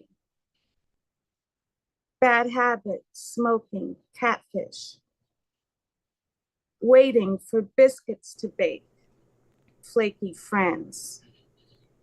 Dandelion, I add to the salad, a wish. Fondue dipping the moon lower. Yeah, it's a great poem. We decided to call it 6 senru from the kitchen, and there's a whole progression in that too. That's just wonderful, and I knew I liked it when you read it the first time with the kissing you, too much cilantro in the guacamole. That was a great one. I knew it was going to be a great sequence when we got to that one, and then the rest of them really paid off too. Yeah, I did switch them around. Mm-hmm. But when I wrote them, I'm like, yeah, okay, I'll put this at that, but my ideas, I don't know, it's just like boom, that's it. So, okay, I'm good. We're cooking, and it just came out. Mm-hmm. Well, that's wonderful. I'm glad to get to share with a wider audience. I wish as many people watch the Rattlecast every week as we'll get that poem tomorrow. But it's going to be a lot of people getting to appreciate this wonderful senru sequence you wrote. Thanks for sending it, Sharon. Katie, Tim, thank you so much. Yeah, well, definitely our pleasure. And Elizabeth was great. Yeah, she definitely was. All Thank right. you. Yeah, well, thanks. Yeah, thanks, Sharon. It's just wonderful. I'm looking forward to it. Thank you.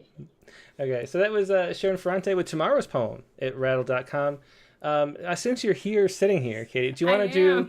You are. Do you want to do your poem for next week? Okay. So the prompt for this week was to write a... Oh, you have it right there. I have it on my phone. I brought it in. Came prepared. It was to write a sonnet with a number on it. Well, I have to pull it up anyway so that people can read it. Okay, that's fair. Yeah. So so the prompt was to write a sonnet with a number in it, not on it, which wouldn't really make sense. But so that was the prompt, and that was in after Pedro Poitevins' episode. And what did you do? What'd you go for? Well, I came up with a poem that I only titled last night when we were at a concert, and you said, "Hey, you should title your poem that." So that's why the title's a little bit weird this week. Hope you guys like it. So this is, I would have gotten another beer, but the line was too long. Sometimes all I have to write about is another poem. But when I'm hungry, I can't help but fish. to load my lineup with worm guts, my daybreak eyes as cloudy as a carp's. Once I caught a whole feast of 7 fishes. Some days, so many sonnets libel in my lore. I feel guilty for descaling all these gasping words. I'm really butchering this poem. Yeah. Sorry. Okay. I think it's weird you're nervous not on your own I'm nervous. camera. I'm not on my own camera. It's making me nervous. I'm sorry. Okay, I'll continue. I feel guilty for descaling all these gasping words. But other days I float alone, sewn in my canoe, between 2 mountain peaks, a pew, and when I cast my line into the lake, I'm the only one who hears the plunk. In such silence, even the sunset water paints a sort of sound, tangerine reverberates, every color, another wave from the clouds. So on the many days with 0 rainbow trout, I sit in the boat with soggy knees, laughed at by the wind, but still hooked on all that counts. Yeah, great poem. I would have gotten another beer, but the line was too long, which is, it's true. We were at the Counting Crows concert, and she would have got another beer. I would have. But the The line line was was too too long. long. But the good news is nobody on the open lines will be nervous after how much I butchered that poem. That's all right. So, but for me, so this was the poem that I did, and we got back late, and the traffic was rough with the Labor Day and all that stuff, and so I pulled up an old poem that was sort of floundering around in my poem folder. I don't think I've shared this anywhere. I could have, but I don't think so. I revised it a little bit, and it's a sonnet with a number in it, and so here you go. I think this was I think it was a while ago. It was about, some medical, it was like a poet respond type poem. I think at the time there was the pre-existing condition part of Obamacare was under threat or something like that. So anyway, this is pre-existing conditions. So here we go. There, pre-existing conditions. She checked the box for other, and she tried explaining how the protoplanetary disk was like a node on a string inside of space itself, a fretboard played by barely randomness. She only meant the math of orbital stability, of course, and she described accretion as a bath of stardust, bombardment as Morse code on the moon's beleaguered face, the rocks outgassing oxides, the boiling peptides caught in a lipid chain's embrace, and on like acid strands uncoiling figure eights in ancient ocean spume. But the insurance form was short, no room. So that is pre-existing conditions. What I think of when I see the word pre-existing conditions anyway, that is my prompt poem for the week, a refurbished poem, a refurbished sonnet. So there's that. Let's see what everybody else has. And who do you want to go to first? And do you want to stay here, Katie, or do you want? I want to stay here as long as people know I can't hear them, which is like that's awkward right. because I can't hear them. That's right, because of our situation. Yeah, maybe you should go back and watch the stream. Okay. Okay, but it's great to have you, Katie, and we will you. get for next time you're here. We'll get two headphones. Okay, I'll go back to YouTube. My family on YouTube. Okay, bye. Thanks, Bye. Katie. Yeah, so it's Katie Dozier, the prompt poems editor. We'll be sharing what next week's prompt poem is at the end of the show, or prompt is at the end of the show. So let's go first to, Zachary Honeycutt is right here. Zachary, hey, how you doing? Gotta unmute.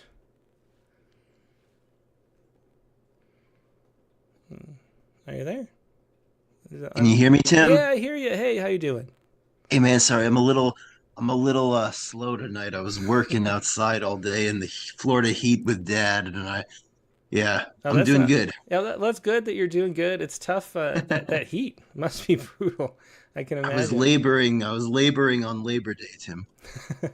Well, I guess that's a good thing to do. That's how a lot of us spend it. I guess I'm technically laboring too, doing the Rattlecast, although it's definitely not a labor.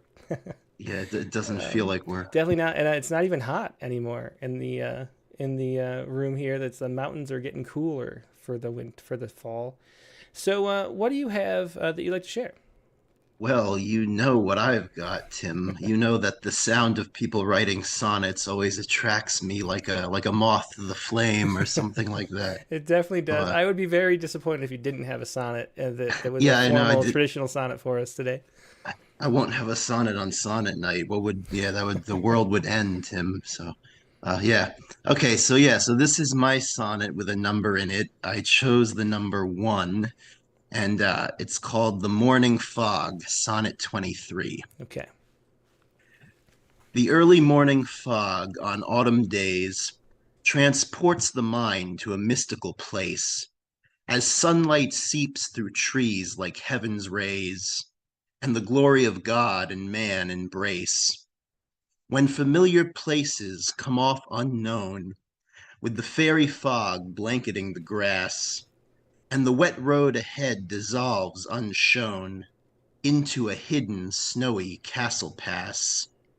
With every secret fortress in my mind, secluded deeper than souls under white vapor blankets to go up from mankind, he appears, bright as day, the thief at night. That one morning I thought with awe and fear, swift as fog fades, will disappear. Yeah, that's great as always. That's the use of that form and the rhythm and the rhyme, the meter. Well done, Zachary. What would you? How do you go about writing a sonnet? Since you're someone who writes sonnets very frequently, what is the impetus? Like, how do you get in and know what sort of sonnet it's going to be, and how you get cranking at the right, like sort of the right pace and the right rate? I, oh, that's a difficult question. It's all different. I have what's called an overactive mind.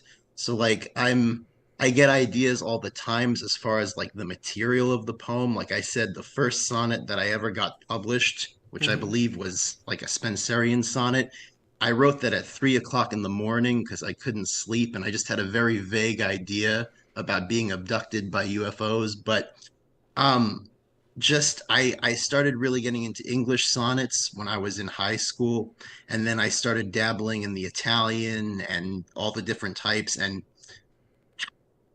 I don't know, I don't know. I like to kind of like mix it up. Like if I write an Italian sonnet, I'll write an English sonnet. If I write an English sonnet, I'll write a Spenserian. But I don't know. I you don't know really going have in like a what you're going to do. not all the time. No, Yeah. I sometimes I have like a sometimes I feel like the best way to do it is not to put that pressure on yourself. I think it's almost like developing a relationship with anything. You know, Hmm. if you get to know someone better, you get used to them and you get very comfortable. And I feel like that's the way the writing method is for me. Like I've been writing since I was 6 years old when I used to dictate stories to my grandma and just doing it over again, sometimes not having a pre-planned thought, just like a very vague idea. I'll just kind of go into it and write and see what happens. Yeah. Hmm. That's really, Yeah. yeah, Well, very cool. Well, thanks as always. It was a perfect yeah, prompt for you, Zachary. It's good to see you as always. yeah. It's great to see you guys. I'll see you guys next week. And next week I gotta play catch up because I promised all of you guys that I was gonna read that glossa that I had started Oh, writing that's on the right. Fox feed, but I If never did.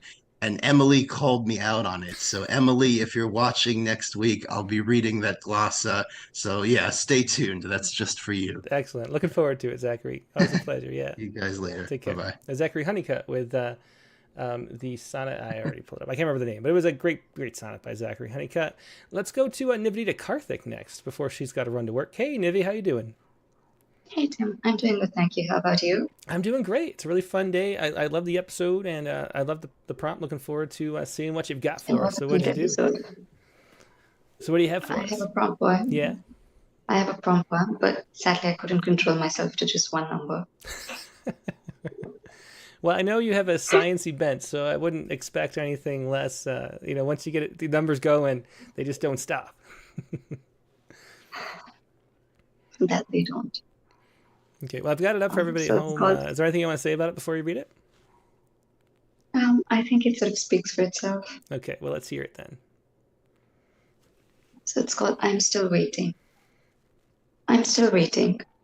Numbers are kind and willing to tally anything you set your mind to. 5 crows on a tree, 6 cats in a back alley, 1 door to a room, and 3 letters in you. There are more thoughts in my head than stars in the sky. 26 letters whirl through my mind, trying to frame those words needed to get by and hold together those bonds that bind.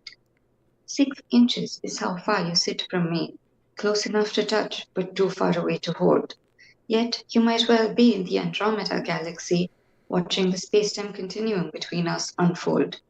This time round, though, your numbers fall one word short of the two needed to get me out of the blue. Oh, that's a great ending. I love that. Yeah, wonderful. I'm Still Waiting by Nivity to Karthik. Love the rhyme too. Thanks for sharing that, Nivi. Thank you, Tim. Have a lovely evening. Yeah, have a great day. Thank you. Yeah, I'm Still Waiting by Nivity to Karthik. Next, let's go to Deb T. Hi, Tim. Hey, Deb, how are you tonight? I'm doing all right. I love the show, the interview. I liked the poets respond. I loved Elizabeth's poem, so really enjoying it. And then I like all these sonnets. I think I wrote a prompt poem, but it's 14 lines, but no meter, no rhyme. Well, that would be an So- American sonnet because, as we've said American. before, the American version of everything is the lazy version. apparently, Right. because So, there's- yes. if it's no It meter says- rhyme but 14 lines, that's the only requirement. You can just call it an American sonnet. So Okay. So actually it does have rhyme. It's just internally, Not, well, everything has rhyme. I mean, we should be clear about That's that. right. No end That's rhyme, right. which makes a Right. difference. there was Okay. a word, but I can't think of it. But anyway, so I appreciate the prompt, and I think this is my first sonnet, although an American one. Binary stars.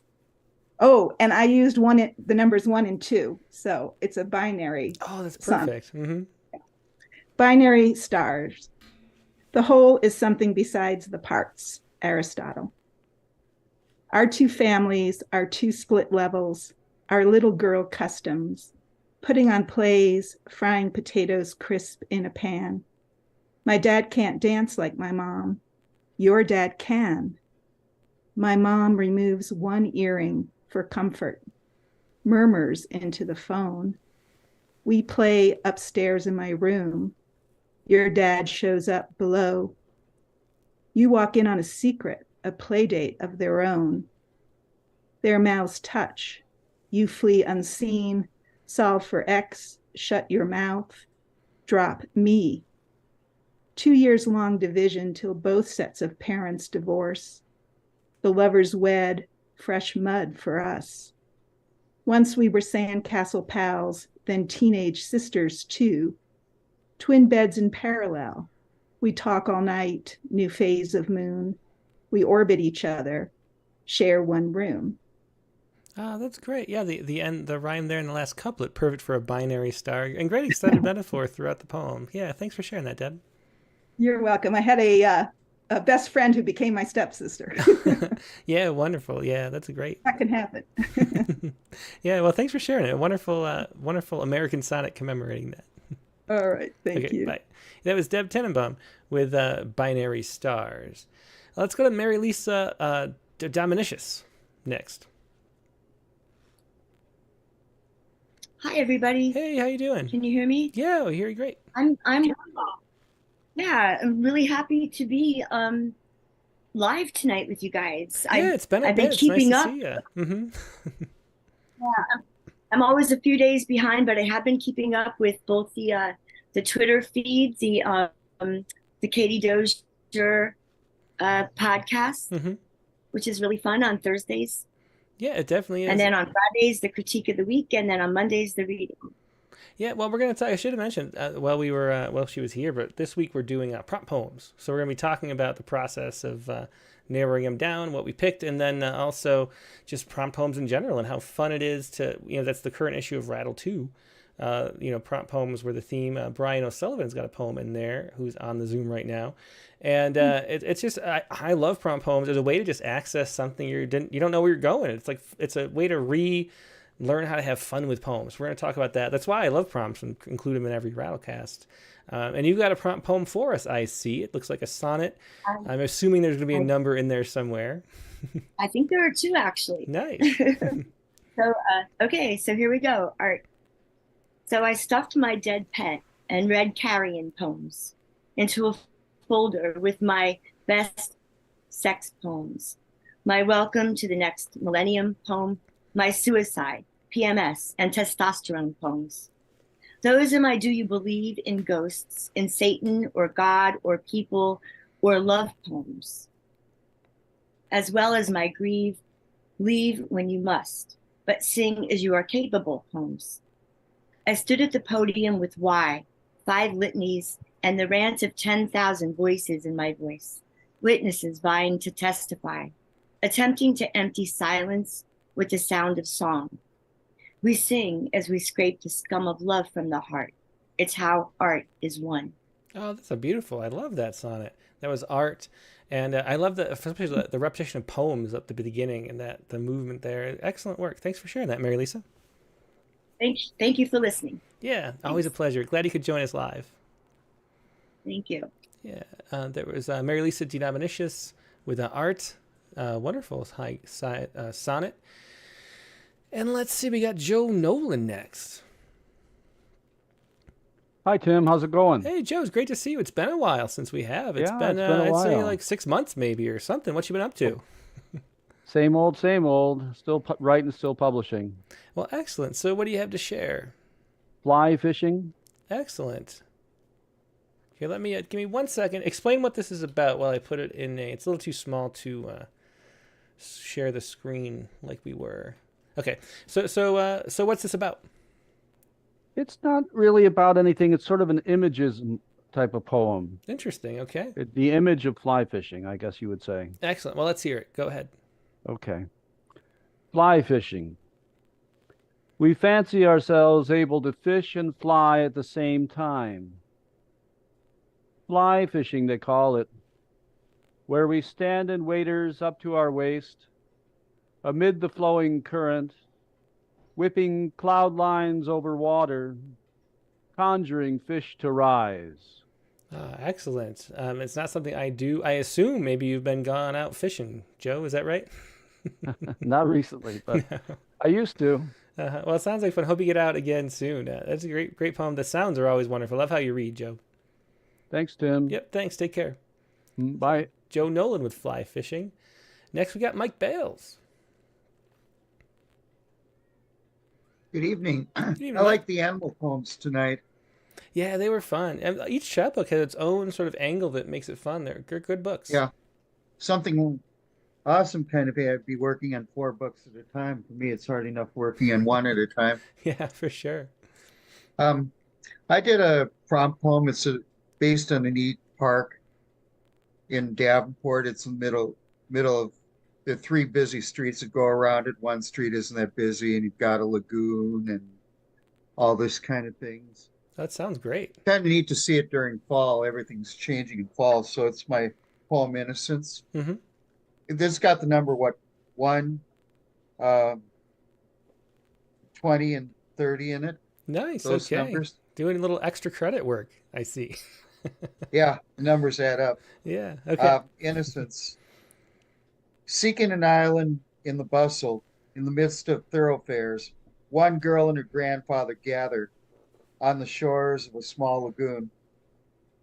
A late summer day, harmony found. She stands among the waddling masses, eager duck conversations held dear, memories to be embraced in fall. Eager the girl walks among the flocks, more than 20 or 30 or so, or a number to be left uncounted, as birds en masse swim and swarm to her. She shares kernels of corn in the park. A loving grandfather smiles upon her. Yeah, another excellent Innocence. Beautiful rendition of that park. Thanks for sharing that, Mike. Okay, thanks. Yep. Take care. Always a pleasure, Mike. So Mike Bales with Innocence. Nate Jacob is here next. Howdy, howdy. Hey, Nate. Yeah, good to see you. Good to be seen. Great show tonight. Thank you. And so what you got for us?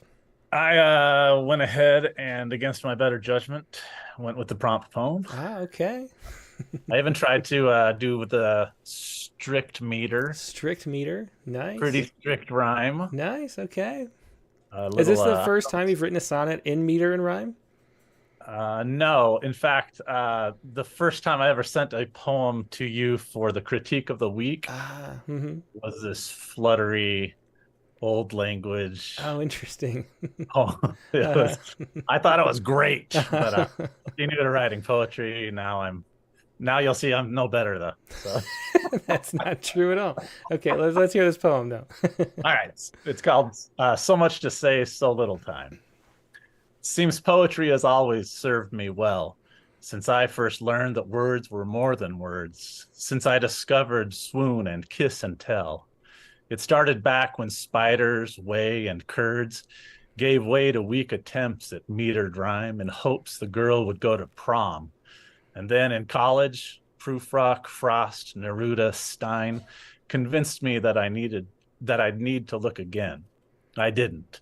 Life led on to life without me sensing music and the way some lines could speak precisely to the thing about how poems could bring light in trying times. Then, 47 years of reading past, I took to writing poetry at last. And that has made all the difference. That is great. I love that use of the last line. And the poem, the meter and rhyme sound great. They really do. Hey, I tried. It was excellent work. A full week, and I'm not kidding. I was writing up until the show started. Yeah. Well, I'm so glad it was worth the effort. Thanks, Nate. Yeah. Thank you. Yep. Bye. So Nate Jacob with so much to say, and that really clever way to end the poem too. I like that. Let's go to Mark Grenier next. Hi, Tim. Hey, Mark. The this is a prompt poem, and it has one number in it. And that number, by the way, is 1. It's called Rhodomontade. Interesting. I'm trying to pull it up. Let me see. Let me look over. Did you submit it already? I sent it to the submission window. Okay, perfect. Let me just pull it up. I didn't have that up yet. So give me a second. There we go. One of the first ones in for this month. Okay. And what is this word? I've never heard of that before. Rhodomontade. It's a hangover from the last week where we did the word from the dictionary. Ah, okay. It means a boast of sorts. Very interesting. Okay. I word I get to learn today. Thank you.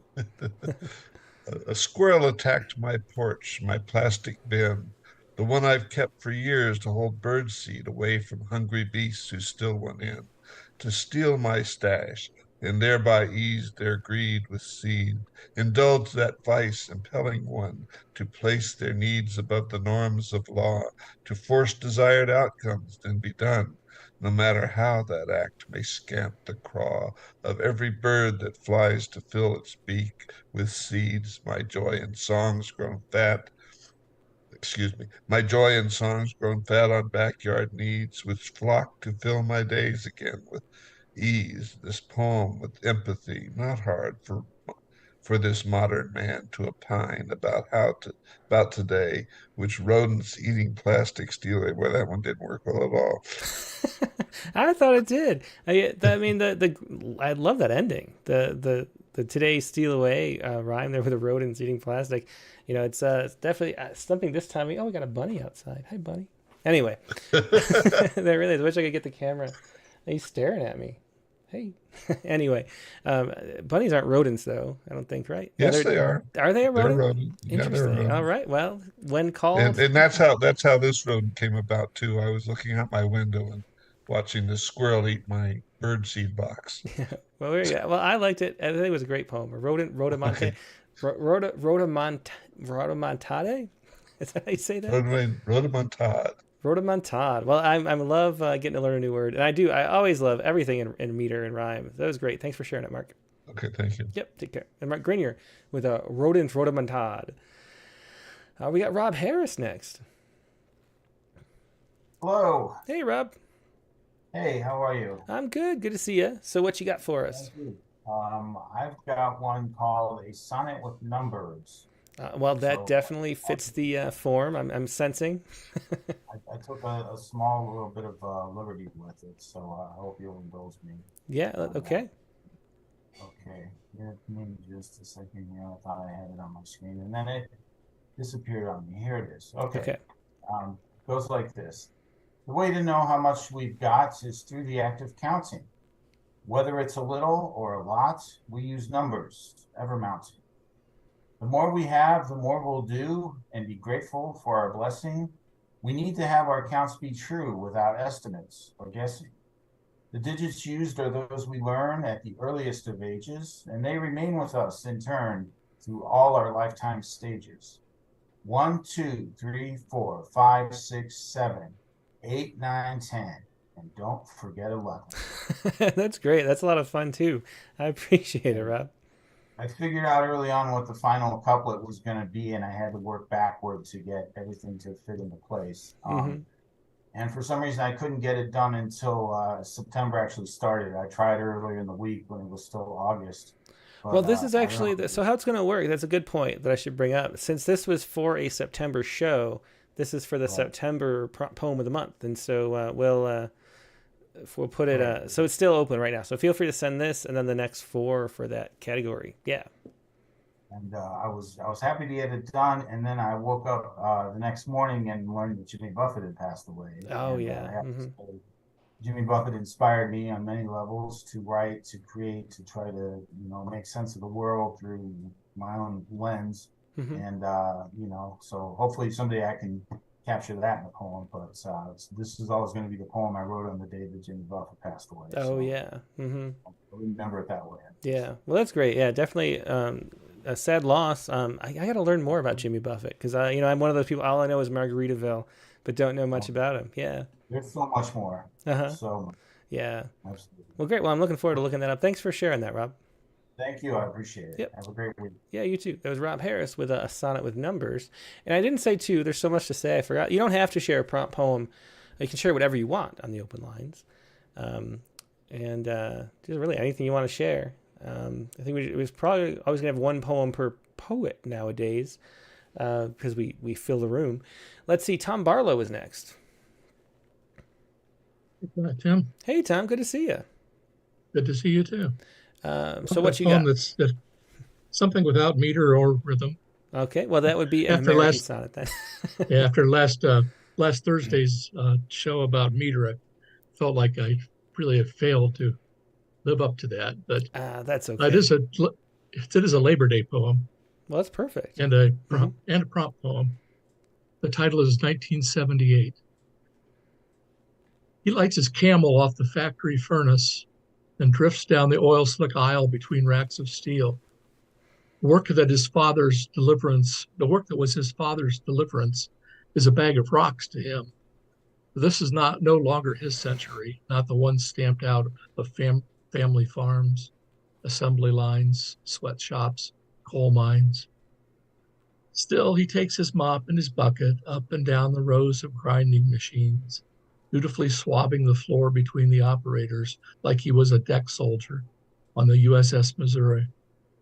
In truth, he is a man already lost to the future, there with Obi-Wan and HAL 9000 and that promise of bold adventure. Common men around him may have 8 hours to kill today. He has a lifetime.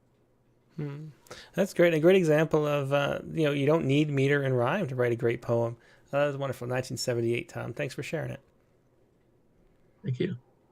Yeah, 1978. Once again, by Tom Barlow.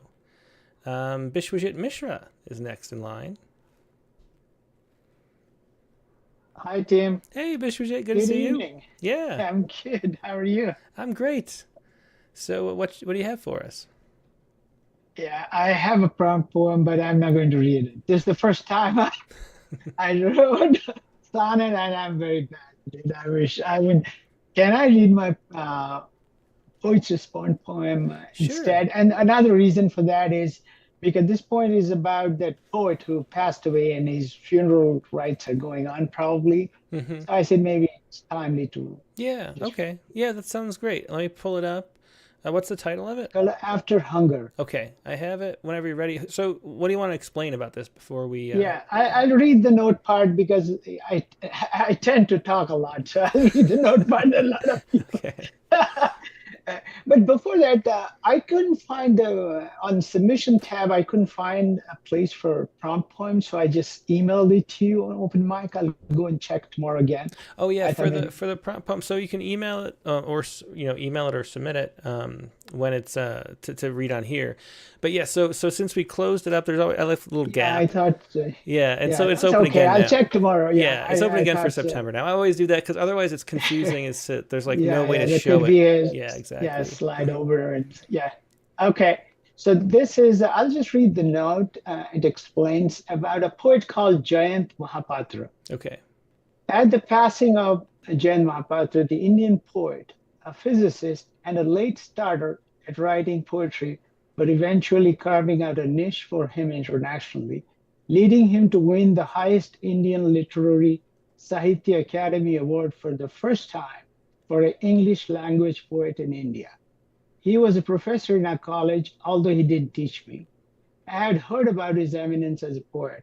Professor Mahapatra returned his civilian award, Padma Shri, in protest against the rising cases of communal intolerance. He kept editing a poetry magazine called Chandrabhaga, which had become sporadic until his death at the age of 95 in his hometown of Cuttack on August 27, 2023.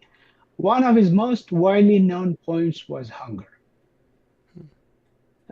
So this is called After Hunger. Okay. Swirling smoke fills the house, the brightness, the potency of the objects in the picture don't matter. The popular fluffs float, spread, and stick. The motivational statistics at holy places. And you wanted your antihistamine, you went under the covers with a sore throat and burning eyes and your hunger to come back with your dreams. But it was a book that could be read both ways, back to the front too, and taken into the statistics as such.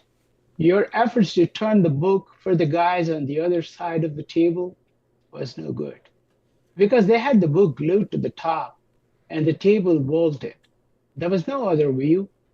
What good is the trophy you might have got that you thought of giving back because the giver's family had gone through a succession?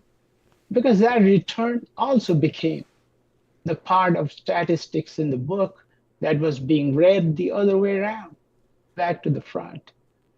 You know, the mirror turns left to right. And if you didn't know, you would have an accident. The smoke keeps getting denser, like desolation, shrouds everything, and they pronounce you dead. Yes, pronounced. Because when you're dead, you need help, I guess. A really interesting poem. And we showed a picture of Jayanta Mahapatra on the screen a little bit when that article came up. Great. Yeah, touching poem in memory of a great poet. Yeah, at the very late age, he returned his. He joined other poets too, writers basically. Yeah. Mm-hmm. So he returned like everywhere, any part of the world you see people do that. So, yeah. Well, that's great. I love another poet to learn about. So that's wonderful. A physicist too, which is fun. Oh, he was rejected everywhere in India. Oh, really? Because he was different. He started writing in mid-40s or something. Oh, wow. And he was from a smaller town. So he sent those paper, by mail, snail mail, and they rejected him. There are not many magazines. Only after he got accepted mostly in American journals, like Kenyon Review, New Yorker, Hudson Review, and Poetry Foundation magazines everywhere. Then he got recognized in India. So that's why he started that magazine. He said, it was very expensive and time consuming to mail those things. And he was the first one to get that Sahitya Academy as an English language poet in India. That's how people noticed it. Wow, that's and really Hunger interesting. was one of the poems. If you get a chance, read that poem. It's most of these poems were about the lifestyles the local people we lived with.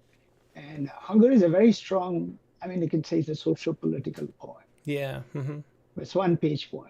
Yeah. Well, definitely. We'll take a look at it. Thanks so much for sharing that, Bishwajit. It's fascinating. Thank you. Yeah. Have a good night. Yeah, you too. Thank you. Yeah, it was Bishwajit Mishra. If we have time, maybe I'll pull up that poem and read it. But we got a lot of people to get through. Dick Westheimer. I can mail that to you if that helps you. If you have time at the end, you can read it. It's really a beautiful poem. Yeah. Email it to me, and I'll read it if there's time at the end of the show for sure. Yeah, at least you can read yourself. Well, I definitely will that either way. But thanks, Bishwajit.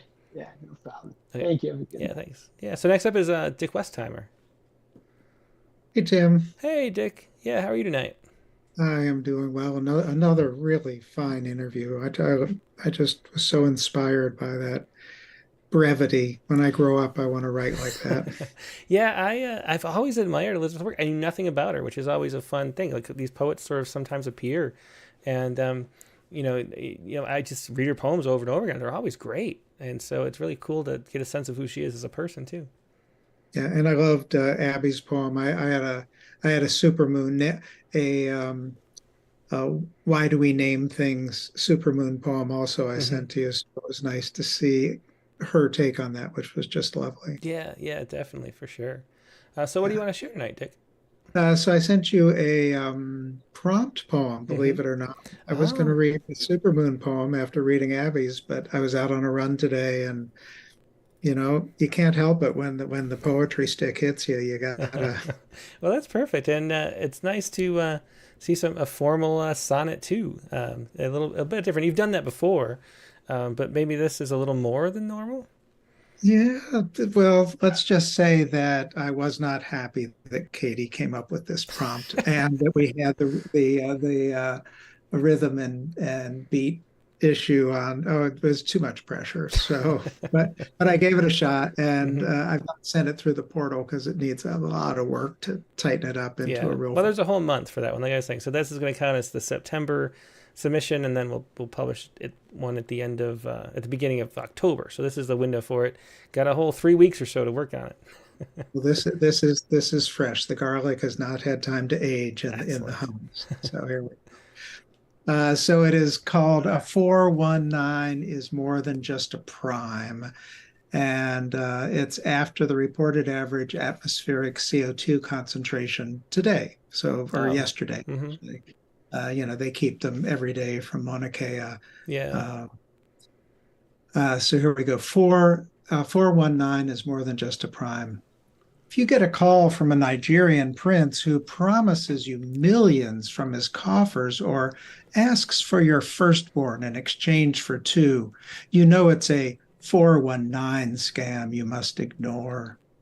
Or if you heard over the police radio 419 reports in your neighborhood, their code for dead body, another Jane Doe, would you move away from there quick as you could? Or what about the floods, the flames, the iron-forged heat caused by a surfeit of CO2 in the air from our burning, whatever it takes to fuel our craving gluttonous beast? Yes, 419 parts per million. We are deserving of whatever fire or fortune's death is coming.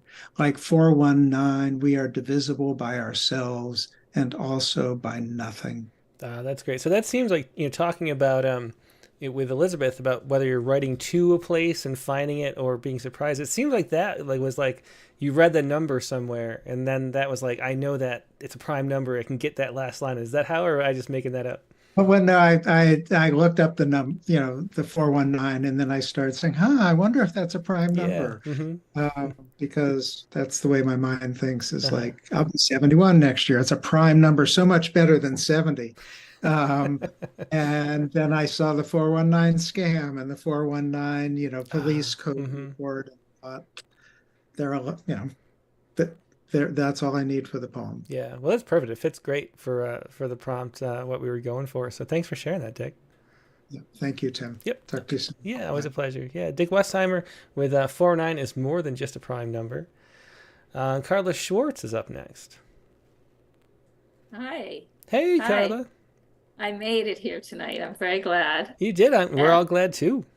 I'm going to have to listen to the interview though later. And I am on the Cape Cod on vacation in an Airbnb with this wonderful standing desk. And here I am standing before you. And, that's great. And so I am going to read this poem, which is a duplex, which is a type of sonnet. And I hope it works. So it's called Duplex. I will walk with a smile on my face. Okay. I will walk with a smile on my face, even as the rain-drenched soil muddies me. Though I'm rain With self-pity, I'm muddy. With joy, no reason can tear from me. A reason that joy doesn't tear me, sour as 24 birds in a pie, 24 soured birds baked into pie. Still, there's a song I sing while strolling, that catchy song I sing while ambling to sweet chirps of crickets. There by and by, the chirping of the crickets by the by, ring out autumn's final golden rays. I'll ring out autumn's ebbing golden rays as I walk or skip, a smile on my face. Yeah, excellent. Duplex, I will walk with a smile on my face. The duplex is a form I'm not all that familiar with. I think it was it Jericho Brown that invented it? And then so it's a kind of sonnet, except that what you do is you write your first 2 lines, and then your second line gets transformed into the third line. And so it gets strung along, where you're transforming each line as you go along, trying to keep more or less the same meter within the whole poem. And then you end up with the final line is going to be something that is reflected upon the first line. That's very interesting. And I didn't know, it occurs to me now that it's 14 lines, but I didn't think of it as a sonnet either. That's interesting. And then so it's sort of a bit of a guzzle, a bit of a pantoum, and a bit of a sonnet all like mixed together into a duplex, a very interesting form. It seems tough to write. It is challenging. So anyway, thank you again, and I'll see you soon. Yeah, Take care. Thanks. Have a great vacation. Oh, thank you. Yeah. Right. All right, Bye-bye. Take care, Carla. It's like Carla Schwartz with a duplex. I will walk with a smile on my face. Laura Berg is up next. Hi, hello. Hey, Laura. Good to see you. I think I fell exactly into Nate's fluttering old language and spiders when I tried to do this assignment. I'm not very familiar with writing sonnets, and it was challenging, but I put it up there anyway. Okay. So I'll read through it. Okay. Is it Dust Up? Yeah, Dust Up. Okay, I've got it. Okay. Dust Up. An hour, and Spider tethered 16 books, though it looks as if for 60 years she'd taken pains to stitch shut my poetry collection in her tangled web of seeming imprecision. Of course she must be speedy or she'll die. It takes a web for her to catch a fly. It takes a flotilla of flies for her to stay alive. She can't just wish her mesh away. For me, unhousing her is just a whim, to dust that web into oblivion, twirl the duster, free Lord Byron, claim I'm finished with my cleaning, rap with an old adage from the chord to ballet that art is bound to hurt. Oh, I love that end. Is great. I love the two that dust that web into oblivion. That's a great sounds throughout that poem. Thanks for sharing that, Laura. Thank you. Yeah, it was Laura Berg with Dust Up. Let's see, Paul Mitchell Bernstein is next. It might be the first time Paul's been on the Zoom with the open lines. Hey, Paul. I think it has, right? Hey, yeah, this is my first time. Yeah. Yeah, good to see you. You've been active in the comments the last couple of weeks. Good to see you for the first time. Yeah, nice to meet you. Sort of in person. And I'd like to thank you for doing this. This is fantastic. When I started submitting to journals and stuff for, publications, including Rattle, and it seemed you were like this untouchable, like, and rejection after rejection after rejection, not just from you, but I always was like, how come they don't say, like, they're like, oh, it's not what we're looking for. But so when I saw this opportunity to be able to interact with an editor and find out, learn something. So it's been fantastic. Oh, I appreciate to hear. Yeah, I mean, that's what making yourself available. Yeah. So what do you like to share? Okay, so I'm sharing this sonnet called "The Clear Blue Sky." This was tough. I wasn't gonna submit. I couldn't, but due to the time of year, I woke up this morning and there was some videos in my YouTube feed about this subject, and the premise is kind of cliche. but I managed to write a sonnet, so I figured that's worth something. So I decided to submit it. So it's sort of a mentalist trick too, because the number is supposed to be implanted into your mind without me actually saying it. Mentalist trick. We'll talk about that in a second, but let's hear the sonnet first. Yeah, so it's called The Clear Blue Sky. That beautiful morning in September in a Hudson Valley village 1 hour north of New York City, I remember the sky an endless blue and cloudless tower. As clear as I recall the sick, falling feeling in my heart when I heard the news, and the souls torn, sudden, lost, and searching for the ones they loved so, shocked and confused. The weight of it crept up, heavier still, when the woman on television warned, we should expect at least 10,000 killed out of the clear blue sky that shattered morn. And north of the city, a 1 hour drive, there a piece of my heart sat down and died. That's a great sonnet, and especially with this time of year, September 11th is next week, and we'll have a show. I think it's our first show on September 11th, if I remember right. We've got Bob Hickok as the guest, who has that great 9/11 poem too. So excellent work. I love that. And so what is a mentalist? Are you a mentalist, Paul? No, but I just, I wrote this morning. And I was really struggling with putting a number into the thing. So admittedly, this premise is sort of easy to write. It's sort of like it's an easy thing to write about. But, I figured that if I wrote it well enough that the number should, it should be clear what the number is. Yeah, well, so it I definitely didn't have is. to explicitly say it. Mm-hmm. Yeah, well, that's great. It definitely worked because we all know what the poem was about, and that number does pop into our head. Yeah, but I'm not. Okay, just checking. Just want to make sure you're not going to hypnotize us all, and then, That'd be great if I could. All right. Well, thanks. It's great to meet you in person, Paul. Glad you're gonna. Hope you keep coming back a lot, and I really appreciate really thoughtful comments the last few weeks on everywhere. Thank you. Yep. Take care, Paul. There's Paul Mitchell Bernstein with The Clear Blue Sky. I got two people still in the lines. Brian O'Sullivan is next. Hi, Tim. Hey, Brian. Good to see you. It's good to be here. It's great Rattlecast today. Yeah. As always. Yeah. So what you got for us? So I have a slightly un-American sonnet, I guess. Uh-huh. It is called At Lilydale, which you might know about Lilydale being a Western New York person, but it is sort of the home of the American spiritualist movement, and there's still a lot of mediums there. It's kind of like summer camp for people who want to go to medium. I actually don't. Do you know what town it's in or anything? I've never heard of it.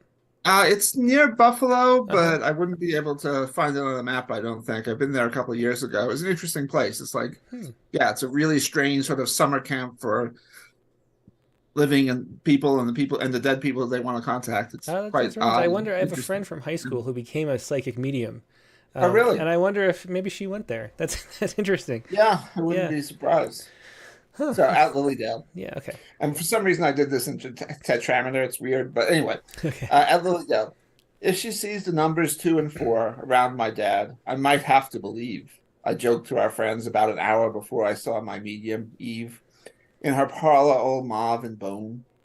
I'd been grinning broadly when I said it, but now as I put away my phone and listened to the psychic from Reddit, breathing my dad in 2s and 4s, the numbers of our house, his locker, Carlisle, his winning ticket, and more, it came, as a bit of a shock for a skeptic like me. I still can doubt, but there's a lot that I don't know about. Oh, that's great. I love the tetrameter sonnet. It's a great, because I was late. We got stuck in traffic. And I was thinking I might have to do a dimeter sonnet. I'm going to get one out by the time the show happens. But tetrameter sonnets are wonderful. I really like the. I think you don't have to get stuck on the pentameter because it works other ways too. I felt like it just sounded too trippy, like light poetry, and I don't know if I really meant it to sound that way. But I think it works. There's a nice contrast to that part. Yeah, at Lilydale, and I'm going to have to look that up. And maybe next time I'm back home, I'll have to check that out because it sounds interesting. Really interesting place. Yeah. Well, thanks for sharing that, Brian. It was great. Thank you. Yep. Take care. So Brian O'Sullivan with At Lilydale. And one left. Amanda Youngbar is here. Hi. Hey, Amanda. Great to see you. I think, have you been on once before or just the first time?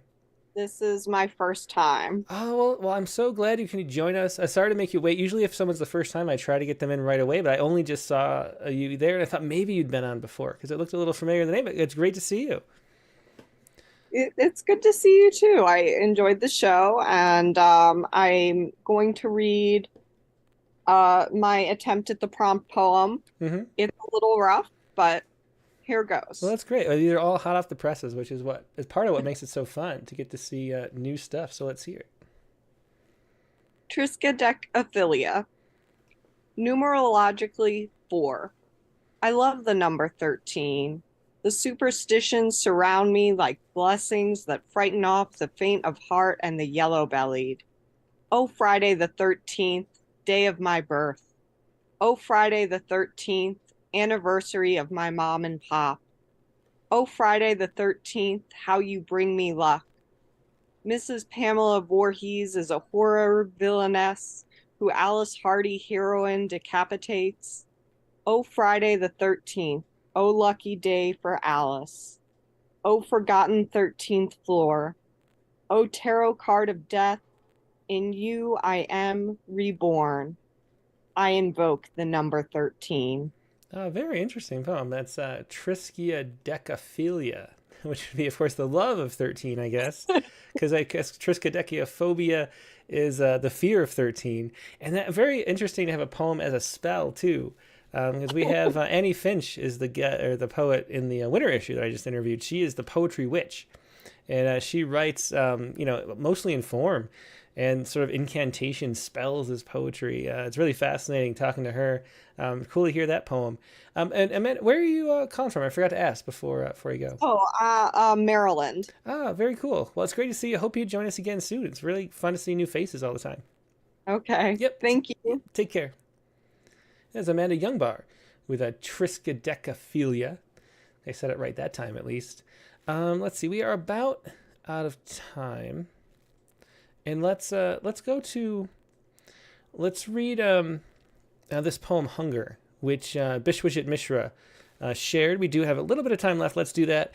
This is Jayanti Mahapatra, born 1929 in Cuttack, India, and became a physicist and poet, which is fascinating. And here is his famous poem Hunger.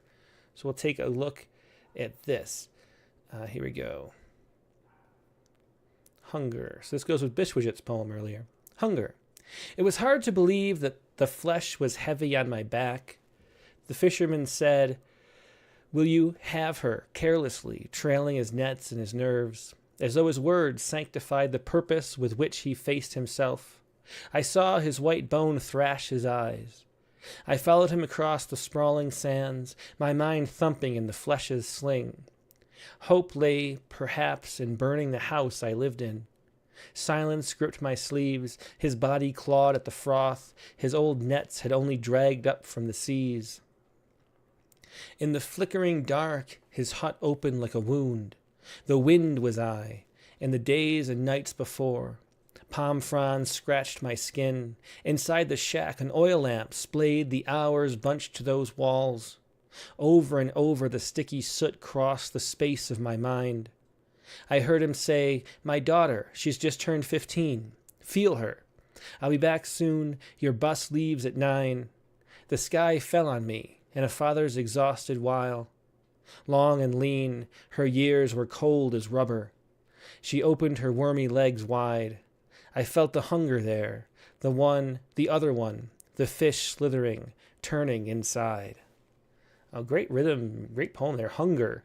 And again, that was by Jayanta Mahapatra, who just passed away not too long ago. His funeral might be going on right now, says Bishwajit. So excellent to be able to share that poem. To look at more of his work. That was wonderful, Hunger. And that's going to wrap up the show for today. Let's do the Sciku really quickly. And the Sciku this week is based on a story that I saw earlier today. This is from the University of Kansas. And here we go. This is study demonstrates adding complex component of milk to infant formula confers long-term cognitive benefits. And so these researchers looked at what was inside infant formula and did a study with that. And what do they call it? A milk fat globule membrane, an MFGM. And when the milk manufacturers just sort of tossed this out, they like pulled it out. It's something they don't need in there.